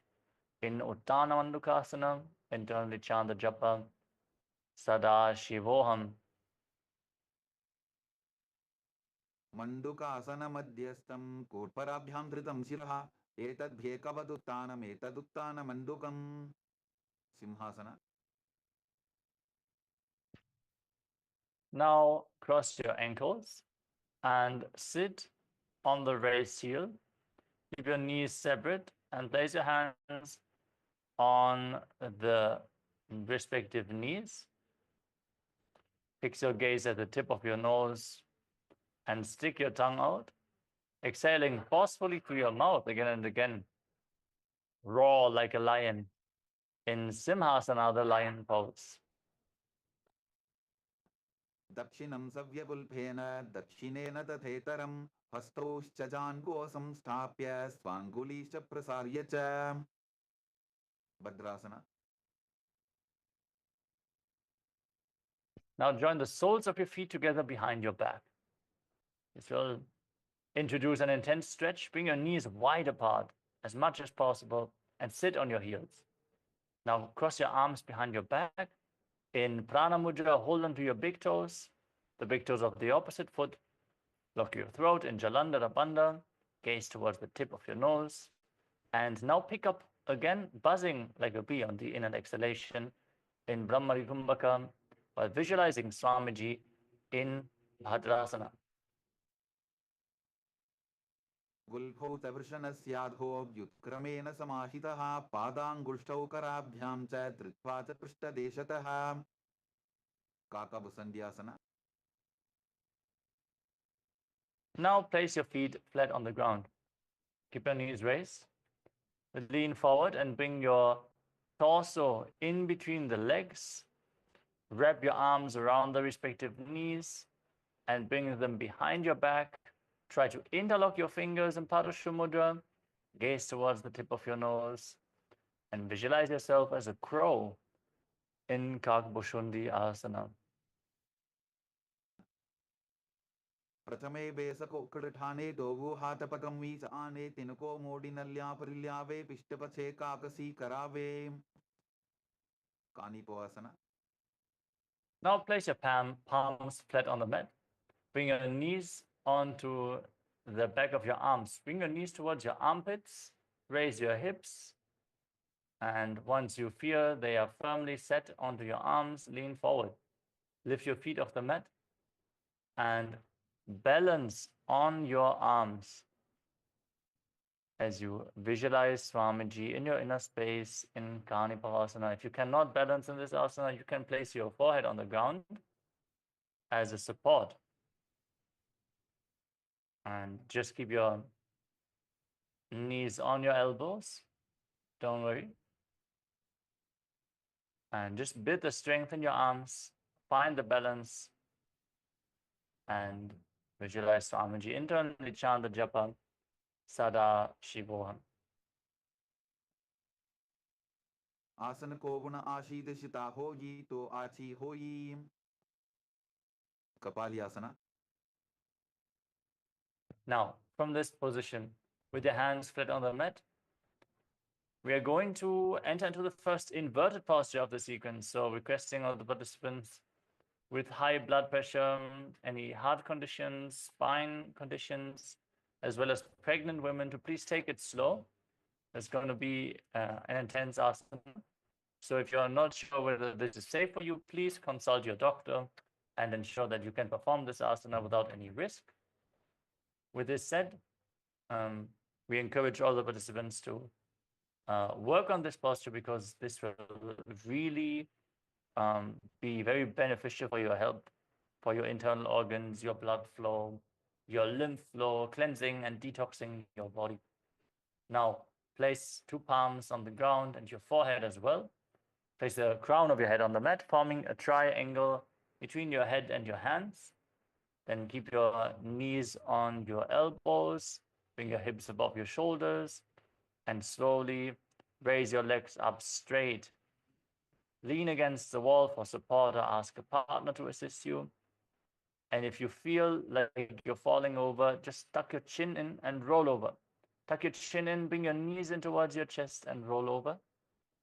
Gaze to the nose and buzz like a bee in Brahmari Kumbhaka as you visualize Swamiji in Kapalyasana. शीश शीशा धरती टेकी पबदो वो मिलिवा ऊंचा भुकरे. Parshvamayurasana. Yes, now gently lower your legs down. Come to a squatting position. Place your palms on the ground in front of you and twist your spine. Align one knee and the respective hip with your elbows. Extend the legs out to the side as you lean forward and down. Balance on your arms and extend the legs out. You can keep one foot on the ground. And you can also keep the knees bent. If you're not able to extend the legs, you can keep the knees bent. But twist your spine in this asana.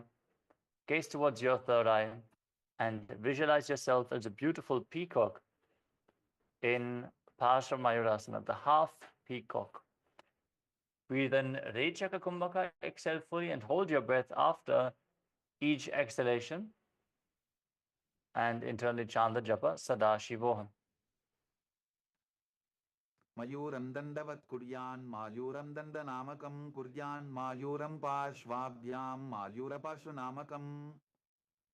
Parshvamayurasana.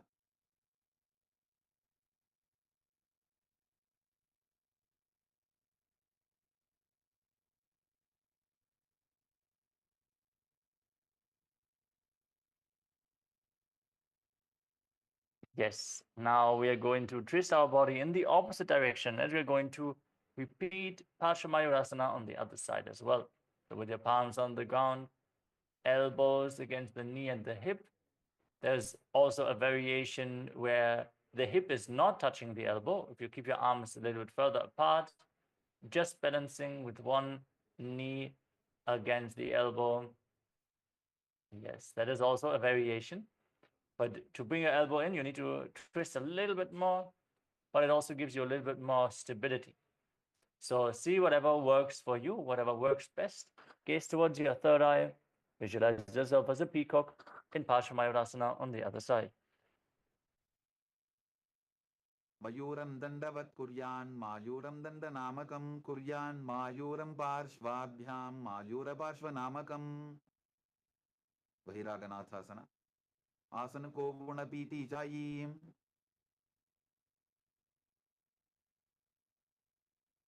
Yes, the next asana is Bhairaganatha. Walk your hands forward, step your feet back into a tall plank position. Then step one foot outside of the shoulder and in between the two hands. Push your hips forward. Bring your hips lower to the ground, but don't let your knee touch the mat. Intensely open up your hips. Lift your head and gaze towards your third eye, visualizing yourself as Lord Kala Bhairava, the Lord of Time, in Bhairaganatha. Hold this asana comfortably and then step the front foot back. Bring the other foot forward as we are going to repeat the asana on the other side as well. Lower your hips down, keep your legs straight. Intensely stretch, lift your head and gaze up, allowing the energy to flow freely along your body as you visualize yourself as Lord Kala Bhairava. Bhairaganathasana. Asana ko punarpiti jayi. Unmukha Bidasana. Now step both feet back and place your forearms on the ground. Hands down, forearms down. Try to bring your heels down. You can walk a little bit forward. Raise your hips up more. Try to bring the heels all the way to the mat. Then lift your head and gaze towards your third eye. Intensely engaging even the upper back. Yeah, if you push your chest down, you can stretch your hamstrings a lot in this asana. Gaze up towards your third eye and visualize Swamiji in Unmukha Pitasana. Bhunnistau januni hastau chatushpadama manmuham uttapitangri upala katistalam abhiruka. Vasishtasana. Now from this position, rise back up onto your hands, come to the plank position, Tarakshvasana, and then you're going to rotate your body, lift one arm up to the sky, keep your body straight as a plank, neither dip nor bulge in this asana.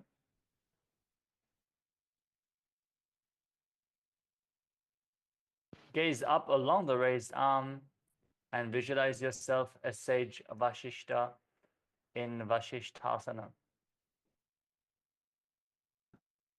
Urdhvakukkutavasishta marichahala matsyakam parivrittim chodarasya vivitam dhanurasanam.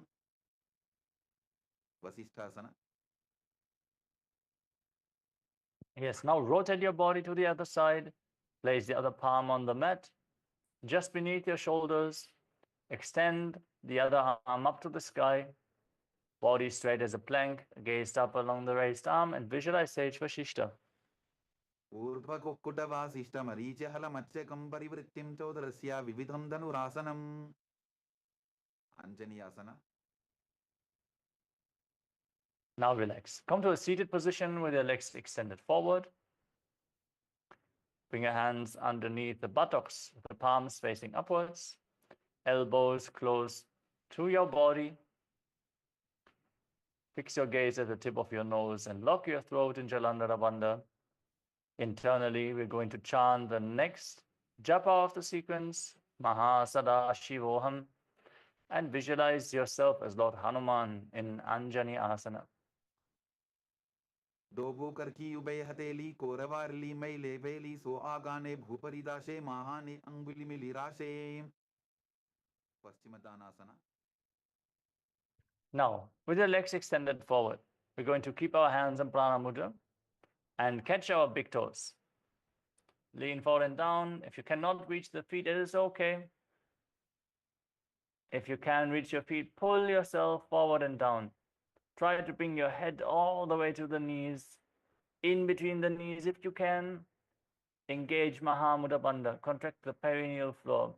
Pull your stomach in and up. Block your throat and hold your breath after the exhalation.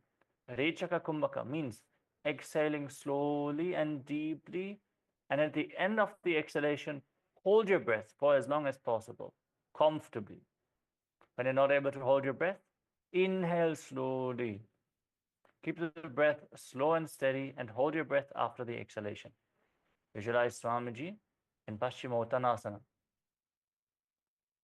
Janu parilalatantu paschimam tanamuchyate yena kena prakarena sukham dharyam tajayate. Ugrasana. Yes, rise up and keep your legs extended. Separate your feet slightly and interlock your hands around your neck in Parashu Mudra. As you keep the elbows separate, lean forward and down. And bring your head in between the legs if you can. Otherwise, just squeeze your core. Engage Mahamudra Bandha. Really feel the energy rising upwards, this ferocious asana, Ugrasana. Visualize Goddess Kali in your inner space as this asana destroys all diseases and raises the Kundalini Shakti up all the way. Intensely chant Mahasadashivoham internally in this asana. स्वपाणिभ्यां दृढं धृत्वा जानुभरि शिरोन्यसेत् आसनोऽग्रमिदं प्रोक्तं भवेदनिलदीपनं देहावसानहरणं पश्चिमोत्तानसंज्ञकं ययेत् तदासनं श्रेष्ठं प्रत्यहं धारयेत् सुधीः. Vaditi asana. Rise up. Now step one foot in towards your body. Wrap your arm around the raised knee. Interlock your hands behind your back. Lean forward and down. Bring your forehead to the knee. And visualize yourself as Sage Marichi in Marichiasana. उत्तानपादं क्रौञ्चं च हरीचं वीरभद्रकं नटराजं त्रिकोणं च सुप्ताङ्गुष्ठप्रसारणे. Mahamudrasana. From the same position, drop the waist into the side. Keep the heel firmly pressed against your perineum and lean forward and down. Catch the front foot with both hands. Engage Mahamudra Bandha as you exhale. Hold your breath. Gaze to your nose and visualize Swamiji. Internally chant Mahasadashivoham in Mahamudrasana. महामुद्रां प्रवक्ष्यामि तन्त्रेऽस्मिन् मम वल्लभे यां प्राप्य सिद्धा सिद्धिं च कपिलाद्याः पुरागताः. Vaditi-asana. Relax, stretch your legs out. Step the other foot in towards your body. With the knee raised, wrap your arm around the raised knee. Interlock both hands behind your back and lean forward and down, visualizing yourself as Sage Marichi. उत्तानपादं क्रौञ्चं च हरीचिं वीरभद्रकं नटराजं त्रिकोणं च सुप्ताङ्गुष्ठप्रसारणे. Mahamudrasana. Now rise up, drop the waist into the side, heel firmly pressed against your perineum, lean forward and down, catch the front foot with both hands. If you cannot hold onto the foot, hold onto your calf. Put yourself down as much as possible, walk your hands forward. Engage Mahamudra Bandha, gaze to your nose and visualize Swamiji in Mahamudrasana on the other side. महामुद्रां प्रवक्ष्यामि तन्त्रेऽस्मिन् मम वल्लभे यां प्राप्य सिद्धा सिद्धिं च कपिलाद्याः पुरागताः. Bhadrasana. Now rise up and bring the soles of the feet together in front of your body. Interlock your fingers around your toes and pull your heels firmly in towards your body. They should be firmly pressed against the perineum. Gaze up towards your third eye and visualize Swamiji in your inner space. Internally chant Mahasadashivoham. Try to bring your knees all the way to the ground by the strength of your groin. If you're not able to touch the ground, just push the knees down. It's an active stretch in this asana. गुल्फौतवृषणस्यादः सीवन्त्याः पार्श्वयोः क्षिपेत् पादपार्श्वे तु पाणिभ्यां दृढं बद्ध्वा सुनिश्चरम्. Valipavasana. Now relax. Bring your feet slightly away from your body. Keep your toes touching and separate your heels. As you place your hands on the respective knees, gaze towards the tip of your nose and lock your throat in Jalandhara Bandha. Visualize Swamiji in your inner space and keep breathing in Rejaka Kumbhaka. Exhale fully and hold your breath in Valipavasana. पूरवचर पिടിचोक कख्यो सोयी वाही बिटिचोकी जे सोयी यामे AD भिन्न जराशे अंगुल 8 अंतरो राशे. Donyasana.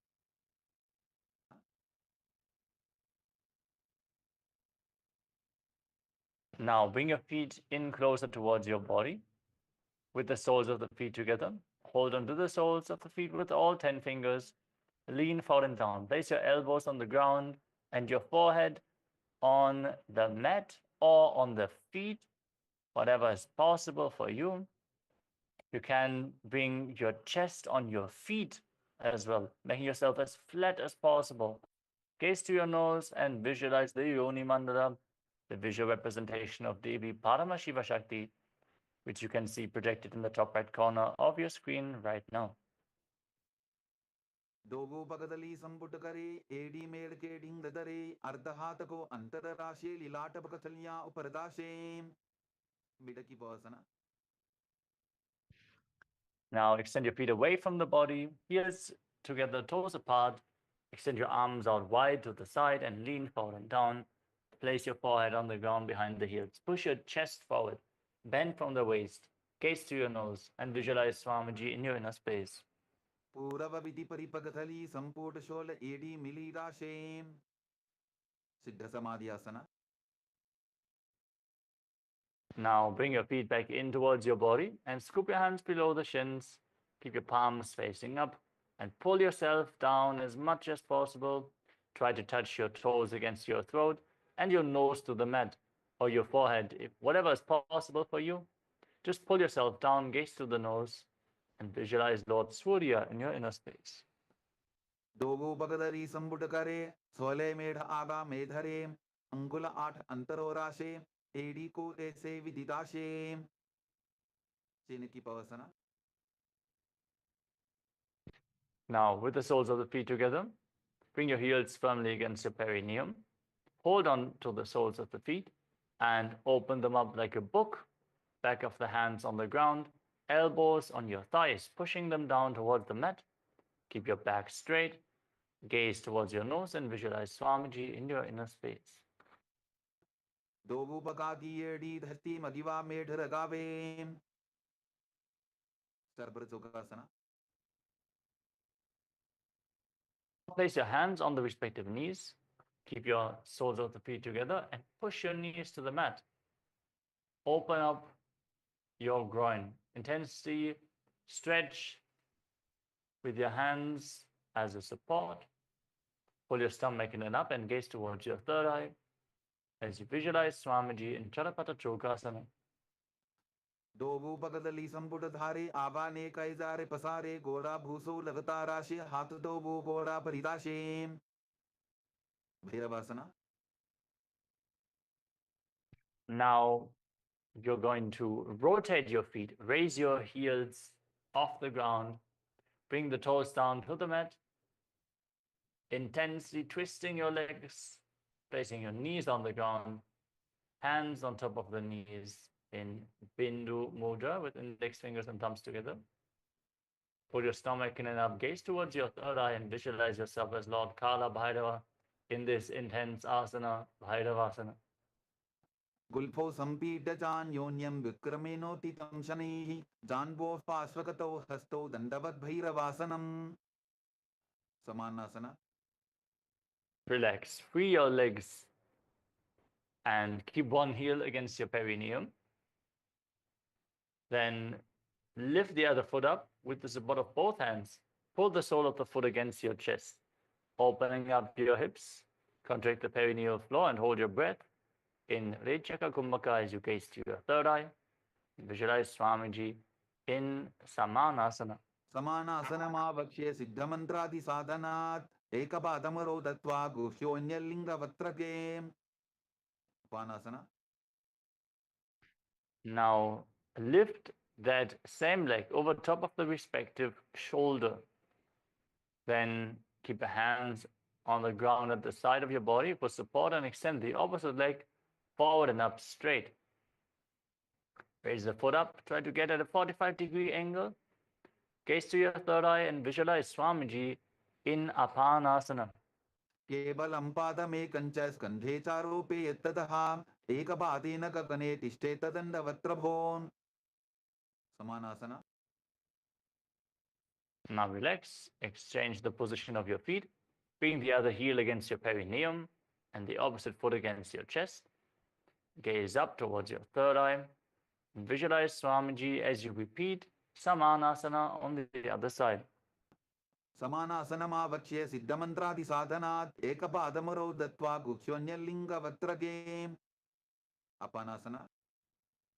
Lift the raised foot over top of the respective shoulder and extend the opposite leg forward and up. Gaze towards your third eye and visualize Swamiji in Apanasana on the other side.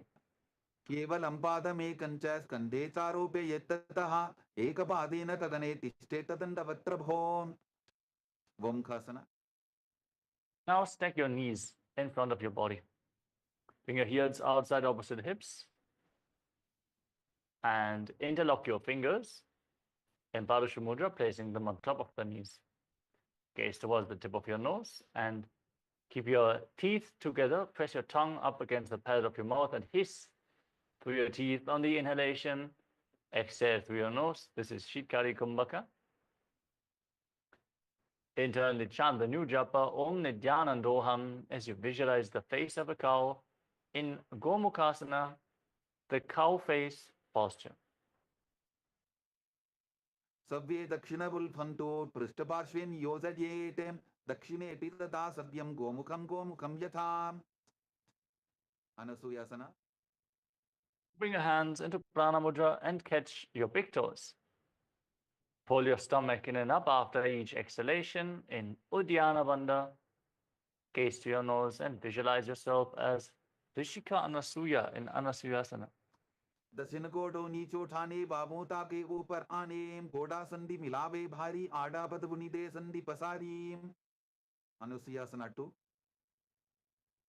Now from the same position, interlock your hands behind your back and lean forward and down. Try to bring your chin over the knees, and if you can do so, try to touch your nose to the mat. Really push from the waist. Feel the deep stretch in your glutes and in your calves, in your thighs. Gaze to the tip of the nose and visualize yourself as Rishika Anasuya in Anasuyasana 2. जीमरा कोदा की संधि उपरिडा बागोड़ा की संधि मिलाई राशे घोड़ा से उले पकतल्यालो आरवाई सुधा राशे Garvasana 2. Now come to a seated position. Bring the left heel against your perineum and the right foot flat on the mat. Place your hands on the respective knees and bring your right knee against your chest. Your back straight. Visualize that you have big wings on your back as you gaze to your nose and visualize yourself as Lord Garuda. Davo Bakamodi Edi Bahila Vilpamulatvarani Saidem Naradasana. Now from the same position, sit up onto the heel. Press your heel against your perineum. Interlock your hands around the neck and twist your elbows outside the raised knee. Fix your gaze at your third eye. Gaze upwards and visualize yourself as Sage Narada in Naradasana. Pishtijavam Bagdali Keri Bhuparita Hilava Veveri Goda Sudo No Hejoji the Chipashitira Shesoyi Matsibita Now, bring the foot on which you just now sat on top of the opposite thigh. So if your right knee is raised, bring the left foot on the right thigh. Then wrap your arms around your legs. Hold on to the shin of the raised leg with the opposite hand and catch the big toe of the raised knee with the respective hand in Prana Mudra. Gaze to the tip of the nose and visualize Matsya, the fish avatar of Lord Vishnu in Matsya Pitakasana. Vamen Vamangushthanto Grihitam Majjavitakam Yori Vamena Sambhidya Medradubari Dakshinam Vomkhasana. Now once more, stack your knees over top of each other. Slide the other knee on top this time. Interlock your hands in Parashva Mudra on top of your knees. Gaze to your nose and visualize the face of a cow. Sabve Dakshinabulfanto Prishtaparshvin Yozayetem Dakshine Pitata Sadyam Gomukham Yatham Anasuyasana. Catch your big toes in Prana Mudra. Pull your stomach in and up, gaze to your nose, and visualize yourself as Rishika Anasuya. दक्षिण कोटो नीचो ठाने बाबोता के ऊपर आने घोड़ा संधि मिलावे भारी आडा पद बुनिदे संधि पसारी Anusuyasana 2. Now interlock your hands behind your back and lean forward and down. Try to touch your nose to the mat, visualizing Rishika Anasuya in Anasuyasana 2. जीमरा कोदा की संधि उपरिडा बागोड़ा की संधि मिलाई राशे घोड़ा से उले पकतल्यालो आरवाई सुधा राशे Garvasana 2. Now, place the left foot flat, right heel against your perineum, hands on the respective knees. Gaze to your nose and visualize yourself as Lord Garuda. Davopakamodiedi Bahilavilpamooladvarani Saidem. Naradasana. Now sit up on the heel, interlock your hands around your neck, twist your elbows outside the raised knee and gaze towards your third eye, visualizing yourself as Sage Narada. Pishtijavam Bagdali Keri Bhuparita Hilava Veveri Goda Sudo no Hejogi the Chipashitira Shesoyi Machibitakasana. Yes. Now place the right foot on the left thigh. Wrap your arms around the leg. Hold onto the left shin with your right hand and the left big toe with your left hand in Prana Mudra. Gaze to your nose and visualize Matsyavatara of Lord Vishnu. Vamena Vamangustanto Grihitam Majjavitakam Yori Vamena Sambidya Medradubari Dakshinam Matsyendrasana. Now stretch your legs out in front. Then place the left foot on the right thigh and raise the right knee. Twist your left elbow outside the raised knee and bring your left hand to the neck. With the right hand on the ground behind you, twist your spine intensely. Fix your gaze at your third eye and visualize Sage Matsyendrasana, the master of Hatha Yoga. Keep breathing in Shikari Kumbhaka. Hiss through your teeth on the inhalation and internally chant Om Nityanandoham in Matsyendrasana. Uderam Paschimabhasam Kritva Tishtati Yattatahanam Brangam Vamapadam Hi Takshachanu Parinyasetem Ubasana. From the same position, now extend the front hand down towards the foot with the elbow outside the raised knee. Intensely twist. Place the other hand on your ear, gaze to your third eye, and visualize yourself as a camel in Kubasana. Asana Koguna Jholo Jaye Matsyendrasana 2. Now simply place your hand from the ear to the ground behind you and visualize Sage Matsyendrasana, the master of Hatha Yoga. Vatsyendrapitham Dadara Pradiptim Pratendara Pandala Khandanastram Abhyasata Kundalini Prabodham Dandasthiratvam Hidatati Pumsam Matsyendrasana.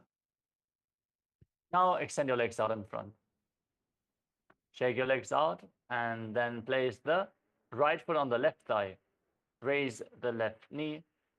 Bring your right hand outside the raised knee and your hand to the neck. Twist your spine. Place the left hand on the ground behind you. Gaze towards your third eye and visualize Sage Matsyendrasana, the master of Hatha Yoga, in Matsyendrasana on the other side. Uderam Paschimabhasam Kritva Tishtati Yattatahanam Brangam Vamapadam Hi Takshachanu Parinyasetem Ubasana. Now extend the front hand down towards the foot. Hold onto the big toe in Prana Mudra. And place the back hand on your ear, twisting your spine, gazing back and up towards your third eye, visualizing yourself as a camel. Asana Koguna Jholo Jaye Matsyendrasana 2. Now place your hand to the ground behind you. Use that hand to twist your spine even more. You can push into the ground, rotate your spine, gaze towards your third eye and visualize Sage Matsyendrasana. Vatsyendrapitham Dadara Pradiptim Pratendara Pandala Khandanastram Abhyasata Kundalini Prabodham Dandasthiratvam Hidatati Pumsam Padmasana. Now bring your feet into the lotus posture. Place your feet on top of opposite thighs. If you cannot sit in Padmasana, you can sit in Ardha Padmasana as well, keeping one foot on the opposite thigh, the other foot below the opposite thigh. Okay.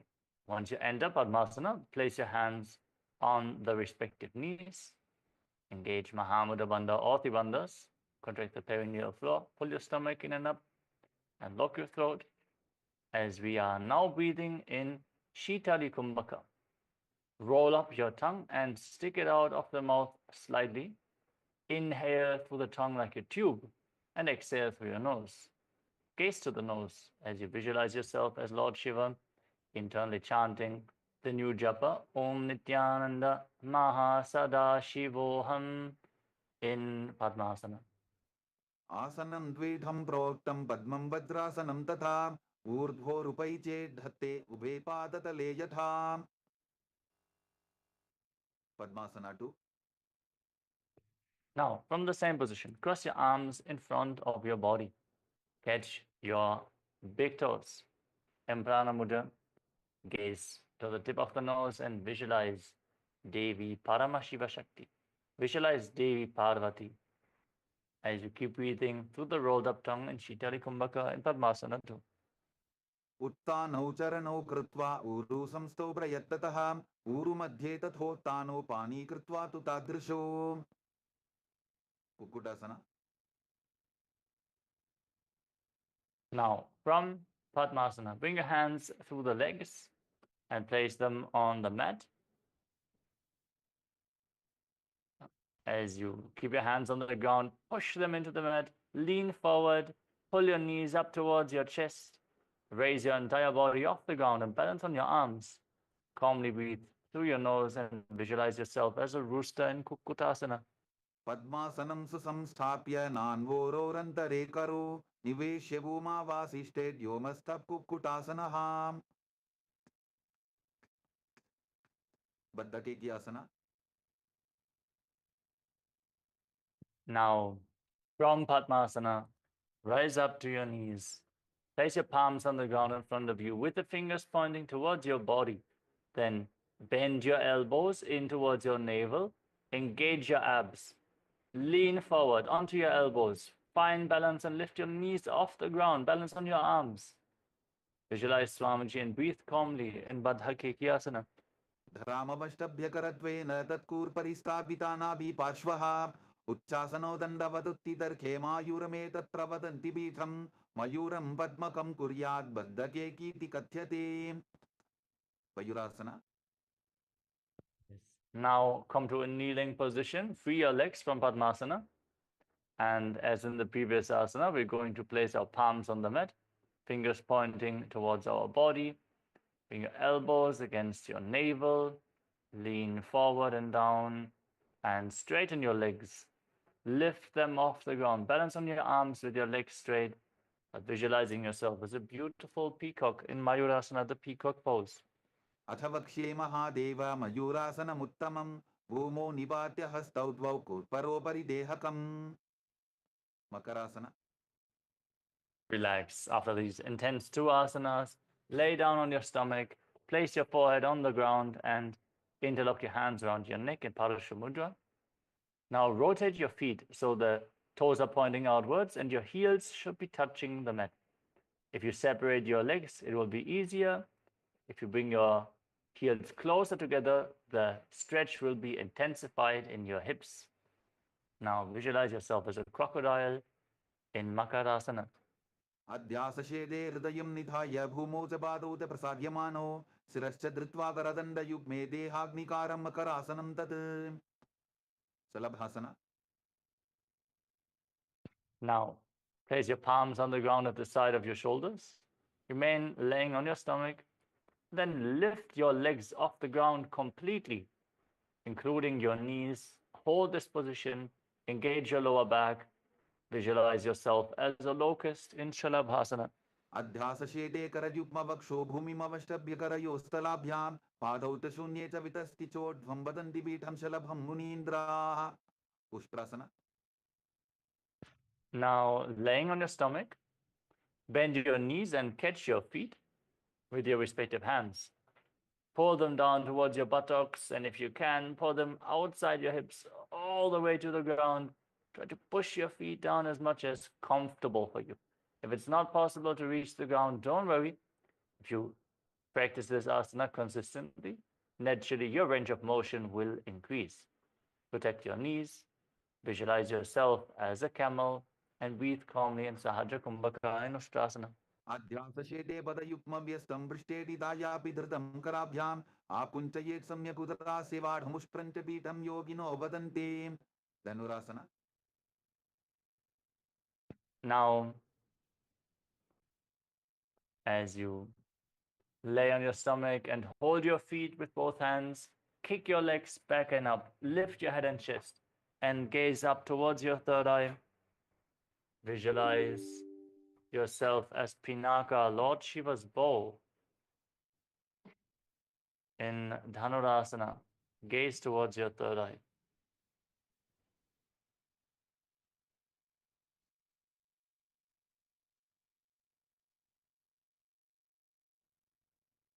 प्रसार्य पादौ भुविदण्डरूपौ करोच पृष्ठे धृतपादयुग्मं कृत्वा धनुस्तुल्य विवर्तिताङ्गं निगद्य योगी धनुरासनं तत् बर्वासना.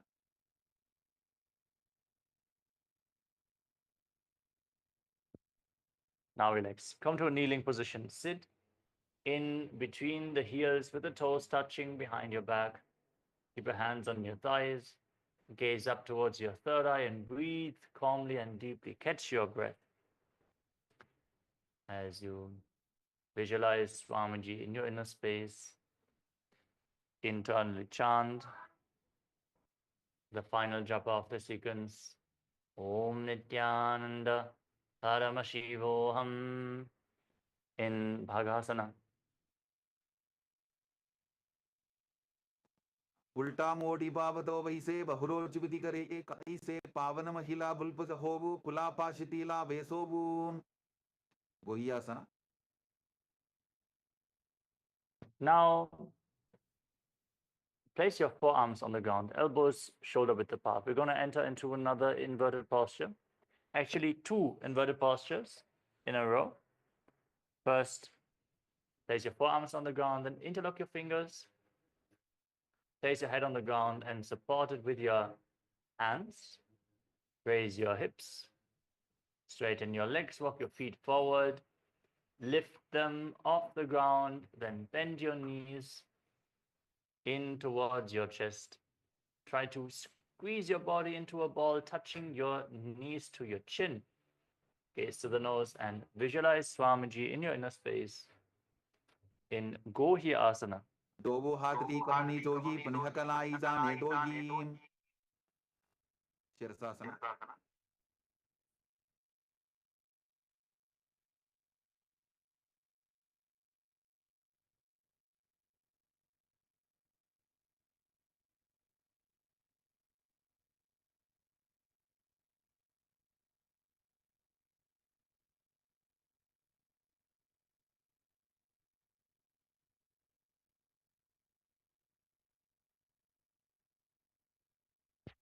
The legs straight to the sky in Shirshasana.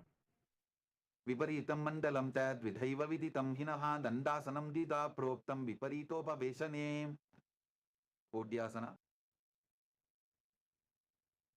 Now gently lower and extend your legs forward.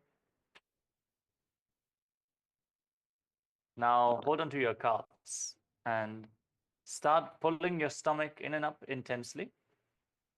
Exhaling through your nose again and again. Pushing the air out from your abdomen. Try to bring your head as close to your legs as possible, your legs as vertical as possible. Exhaling in Bhastrika Kumbhaka, like the bellows of a blacksmith. Visualize Swamiji in your inner space in Podhyasana. दोवो हाथ पक बाहर आने गोरा तरे काकसी ठाने अंगुष्ठ पिंडली लगता धरे चरण उभे आकाश दिशी करे परिभासना. Now bring your hands up and behind your back, holding onto opposite shoulders. Gaze towards your third eye and visualize yourself as a mace as you continuously exhale rapidly in Bhastrika Kumbhaka. उत्तानशयनं कृत्वा पादौ मिलित्वा प्रसाद्याय नितम्बं भूमौ स्पृष्ट्वा हस्ताभ्यां कन्दरां बद्ध्वा नौकासना.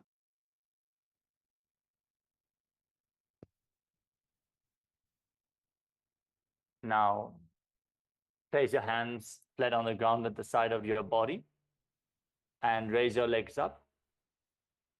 Alternatively, you can also keep the arms parallel to the ground or place your elbows to the mat. Then rapidly exhale through your nose, gaze up towards your third eye, and visualize yourself as a boat in Naukasana. उत्तानशयनं कोट्पराभ्यां भूमिं वष्टद्य हस्तो नितम्बं निधाय रुद्रासना. Now bring the soles of the feet together in front. Scoop your hands below the feet and lift them up all the way against your chest. Keep rapidly exhaling as you visualize yourself as Lord Rudra in Rudrasana. पगरली संकोट करी हाथ से उपका उचाई पका का अंगूठा दोबो लेबो परली का नीतालवे उन्मुख पीठासना.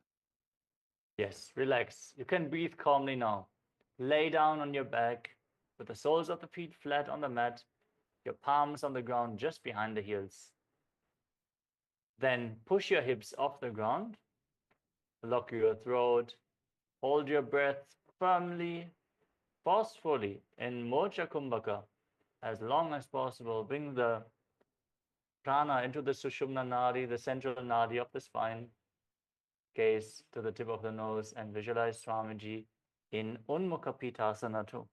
ऊर्ध्वे च जानुनी कृत्वा शवित्वोर्ध्वमुखं तथा उत्थाप्य हस्तौ तिष्ठेतु पीठ उन्मुखनामके. Savasana.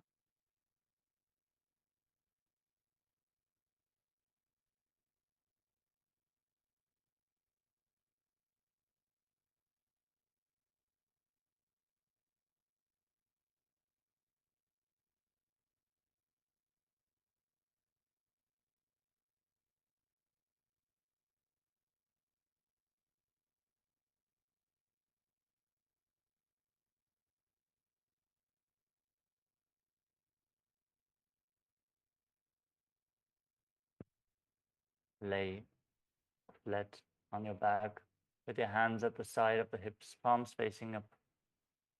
Once more, forcefully pull the awakened Kundalini Shakti up along your spine, from the root of the spine to the crown of your head in Shakti Chala Mudra. Lay completely still and visualize that your body is dead. Swamiji is liberating you.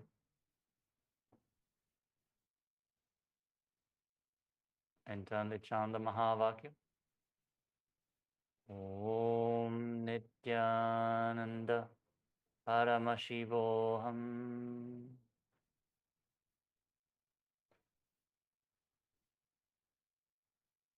As you leave your body behind in Shivasana. Uttanam shavabadbhumau shayanam tu shavāsanam shavasanam shrantiharam chitta vishrantikārakam.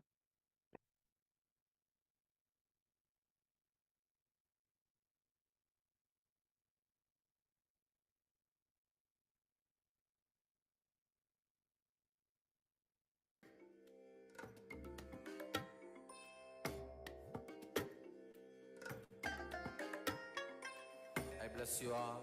Let you all open all your three eyes and manifest the powers of Mahasada Om Nityananda Paramashivoham. Om Nityananda Paramashivoham. Om Nityananda Paramashivoham. Om Nityananda Paramashivoham. Om Nityananda Paramashivoham. Om Nityananda Paramashivoham. Om Nityananda Paramashivoham. Om Nityananda Paramashivoham. Om Nityananda Paramashivoham. Om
Paramashivoham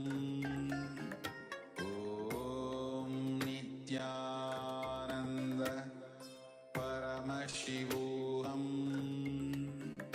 Om Nityananda Paramashivoham Om Nityananda Paramashivoham Om Nityananda Paramashivoham Om Nityananda Paramashivoham Om Nityananda Paramashivoham Om Nityananda Paramashivoham Om Nityananda Paramashivoham Om Nityananda Paramashivoham Om Nityananda Paramashivoham Om Nityananda Paramashivoham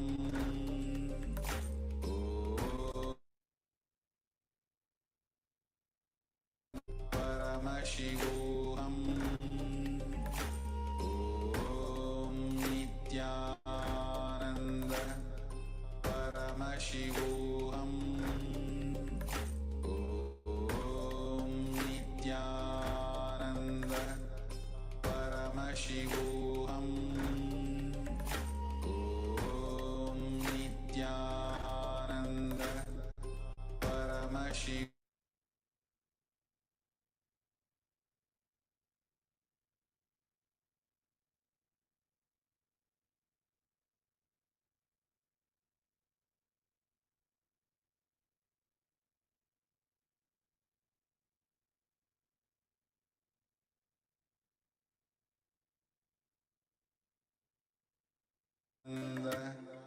Paramashivoham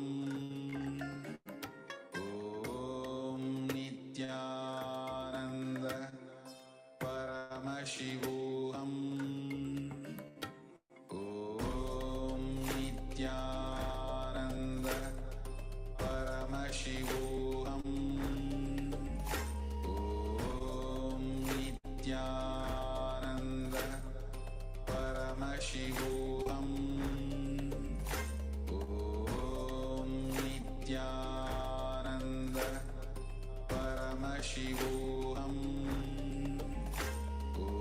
Om Nityananda Paramashivoham Om Nityananda Paramashivoham Om Nityananda Paramashivoham Om Nityananda Paramashivoham Om Nityananda Paramashivoham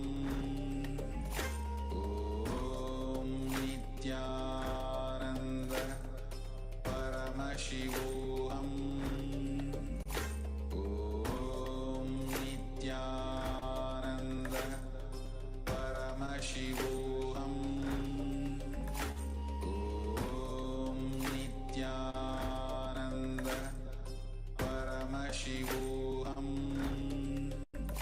Om Nityananda Paramashivoham Om Nityananda Paramashivoham Om Nityananda Paramashivoham Om Nityananda Paramashivoham Om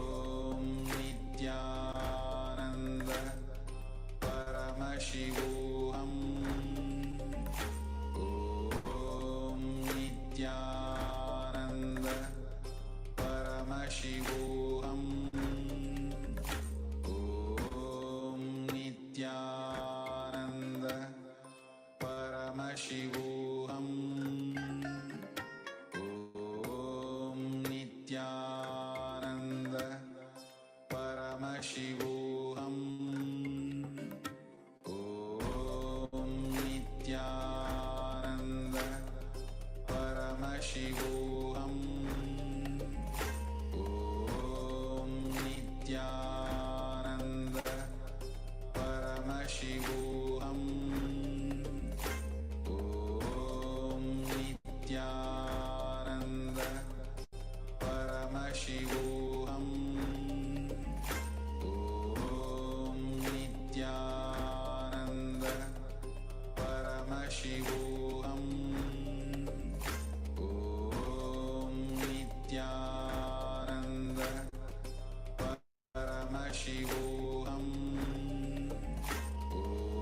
Om Nityananda Paramashivoham Om Nityananda Paramashivoham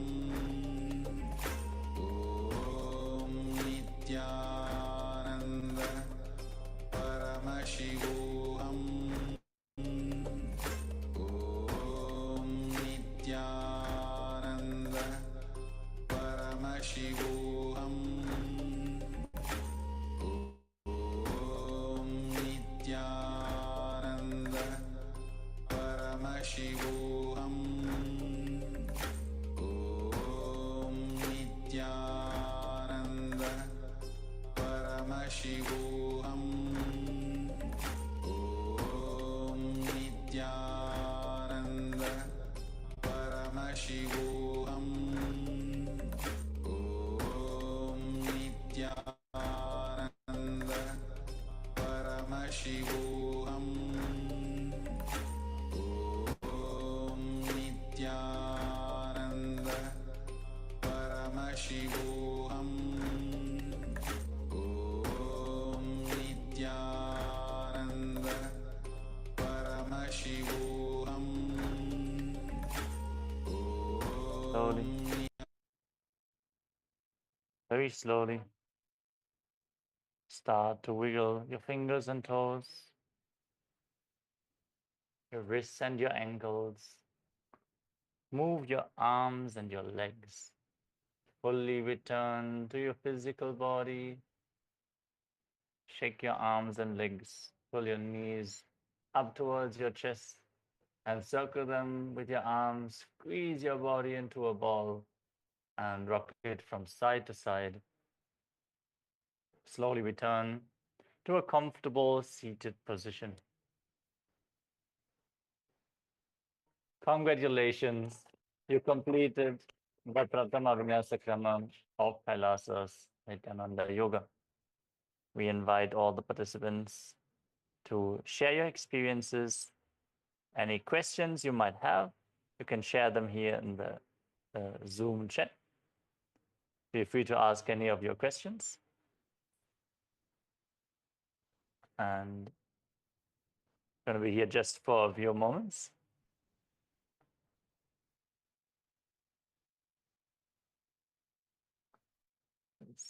Nityanam Mahanyana Pradata, Nityanama.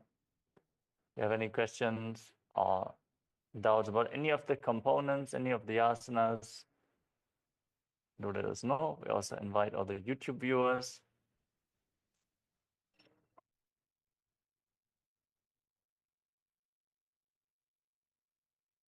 You can send your messages in the YouTube chat.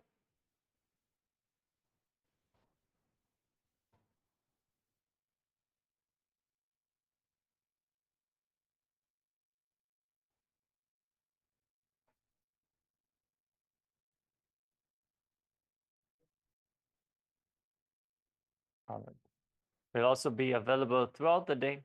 So if you see this as a recording, you can always join us in the Zoom sessions.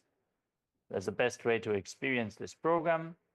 joining through ecitizen.info/PSM with your eCitizen ID. You can join us. Just join us in the Zoom room, and the acharyas will attend to any questions you might have. With this, we want to thank all of you for participating in today's ritual of Nityananda Yoga. For now, let us conclude for the day. Sit with your head, neck, and spine in a straight line. Join your hands in Namaskara Mudra in front of your heart center. Close your eyes. Take a deep breath. Visualize Swamiji in your inner space. Bow down in deep gratitude as you conclude this session with the Purna Mantra. Om Purnamadav Purnamidam Purnat Purnamudachyate Purnasya Purnamadaya Purnamevavashishyate. Om Shanti Shanti Shanti Hari Om Tat Sat. Sarvam Bhagavat Shri Nityananda Paramashivoham Level. Om Nityanandam. Thank you all. Nityanandam. Nityanandam, everyone.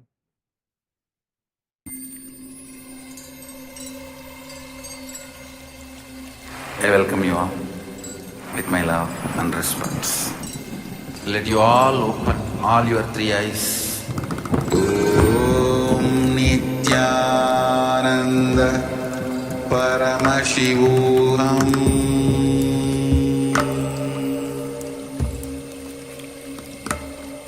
Om Nityananda Paramashivoham.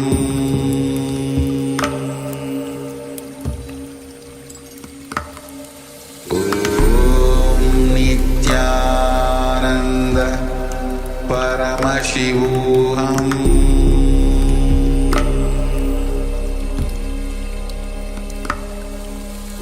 Om Nityananda Paramashivoham. Om Nityananda Paramashivoham.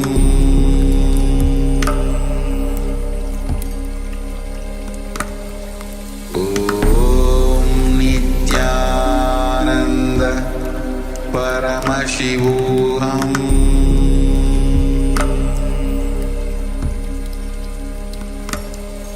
Om Nityananda Paramashivoham.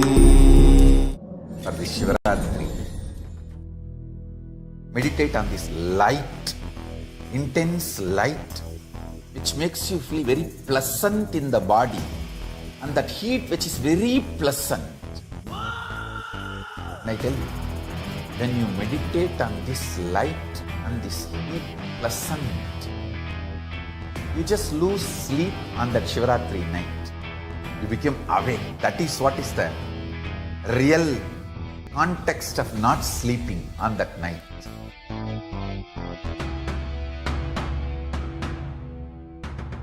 வான்வரையிலும் வளர்ந்த ஜோதி ரூபனே, தேன் சுவை தரும் தமிழின் தலைவனே, மான்மகிழ்வினை ஏந்தி நிற்கும் ஐயனே, கைலாசம் தந்த நித்யானந்தனே. நித்யானந்தம் நித்யானந்தம் அண்ணாமலையே சிவரூபமாய் வீற்றிருக்கும் குரு நித்யானந்தனே. நித்யானந்தம் நித்யானந்தம் அண்ணாமலையே சிவரூபமாய் வீற்றிருக்கும் குரு நித்யானந்தனே. நித்யானந்தம் நித்யானந்தம் அண்ணாமலையே சிவரூபமாய் வீற்றிருக்கும் குரு நித்யானந்தனே. நித்யானந்தம் நித்யானந்தம் அண்ணாமலையே சிவரூபமாய் வீற்றிருக்கும் குரு நித்யானந்தனே.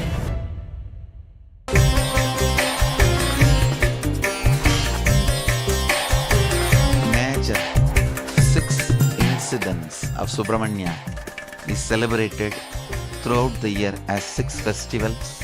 The day he appeared is celebrated as Thaipusam. The bio-memory of Adi Shakti, bio-energy of Sadashiva, and muscle memory of Ganga put together, completion of Sadashiva is Subramanya.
For this Shivaratri, meditate on this light, intense light, which makes you feel very pleasant in the body, and that heat which is very pleasant. And I tell you, when you meditate on this light and this heat pleasant, you just lose sleep on that Shivaratri night. You become awake. That is what is the real context of not sleeping on that night.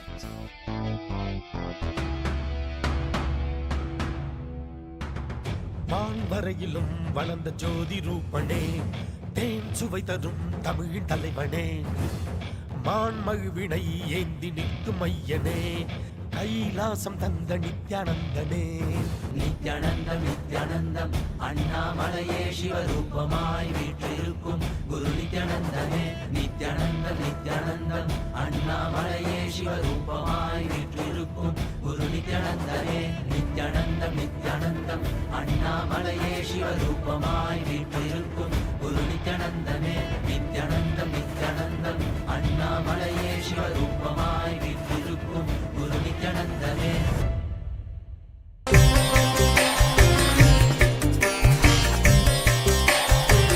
Major 6 incidents of Subramanya is celebrated throughout the year as 6 festivals. The day he appeared is celebrated as Thaipusam. The bio-memory of Adishakti, bio-energy of Sadashiva, and muscle memory of Ganga put together, completion of Sadashiva is Subramanya.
For this Shivaratri, meditate on this light, intense light, which makes you feel very pleasant in the body, and that heat which is very pleasant. And I tell you, when you meditate on this light and this heat pleasant, you just lose sleep on that Shivaratri night. You become awake. That is what is the real context of not sleeping on that night.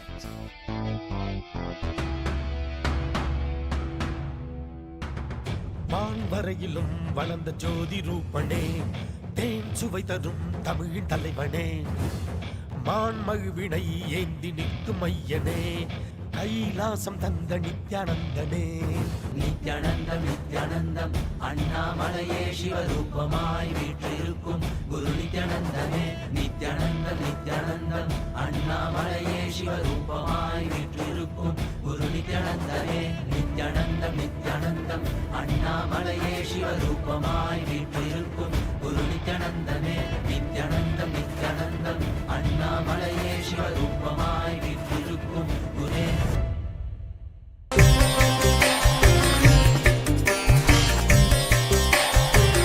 Major 6 incidents of Subramanya is celebrated throughout the year as 6 festivals.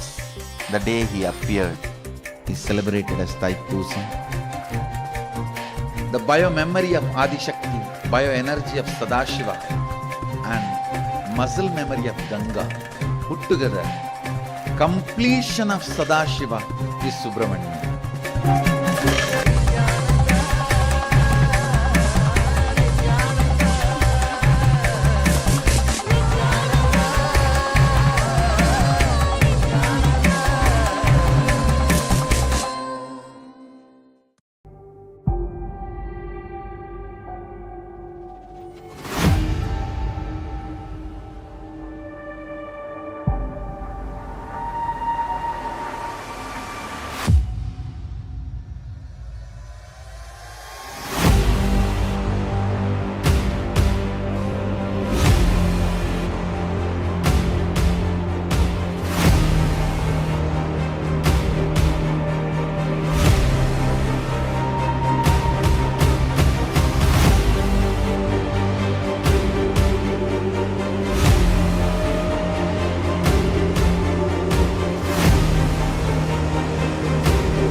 For this Shivaratri, meditate on this light, intense light, which makes you feel very pleasant in the body, and that heat which is very pleasant. And I tell you, when you meditate on this light and this heat pleasant, you just lose sleep on that Shivaratri night. You become awake. That is what is the real context of not sleeping on that night.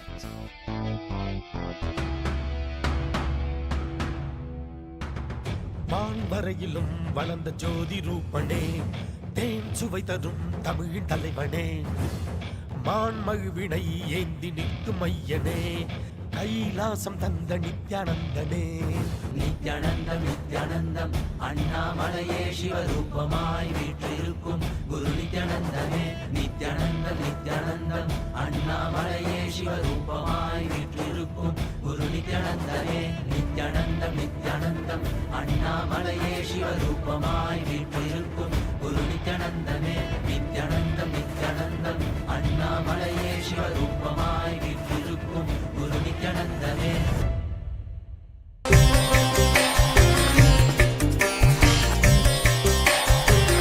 Major 6 incidents of Subramanya is celebrated throughout the year as 6 festivals.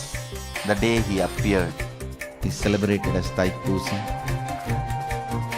The bio-memory of Adishakti, bio-energy of Sadashiva and muscle memory of Ganga put together, completion of Sadashiva is Subramanya.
for this Shivaratri. Meditate on this light, intense light, which makes Nityananda Paramashivoham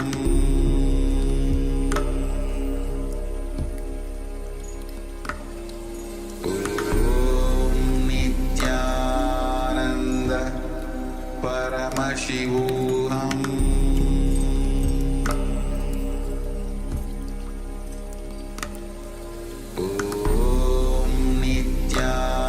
Nityananda Paramashivoham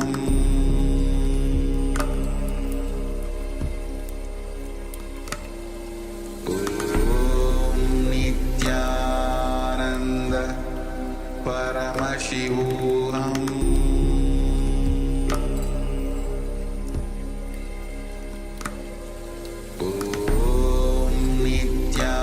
Nityananda Paramashivoham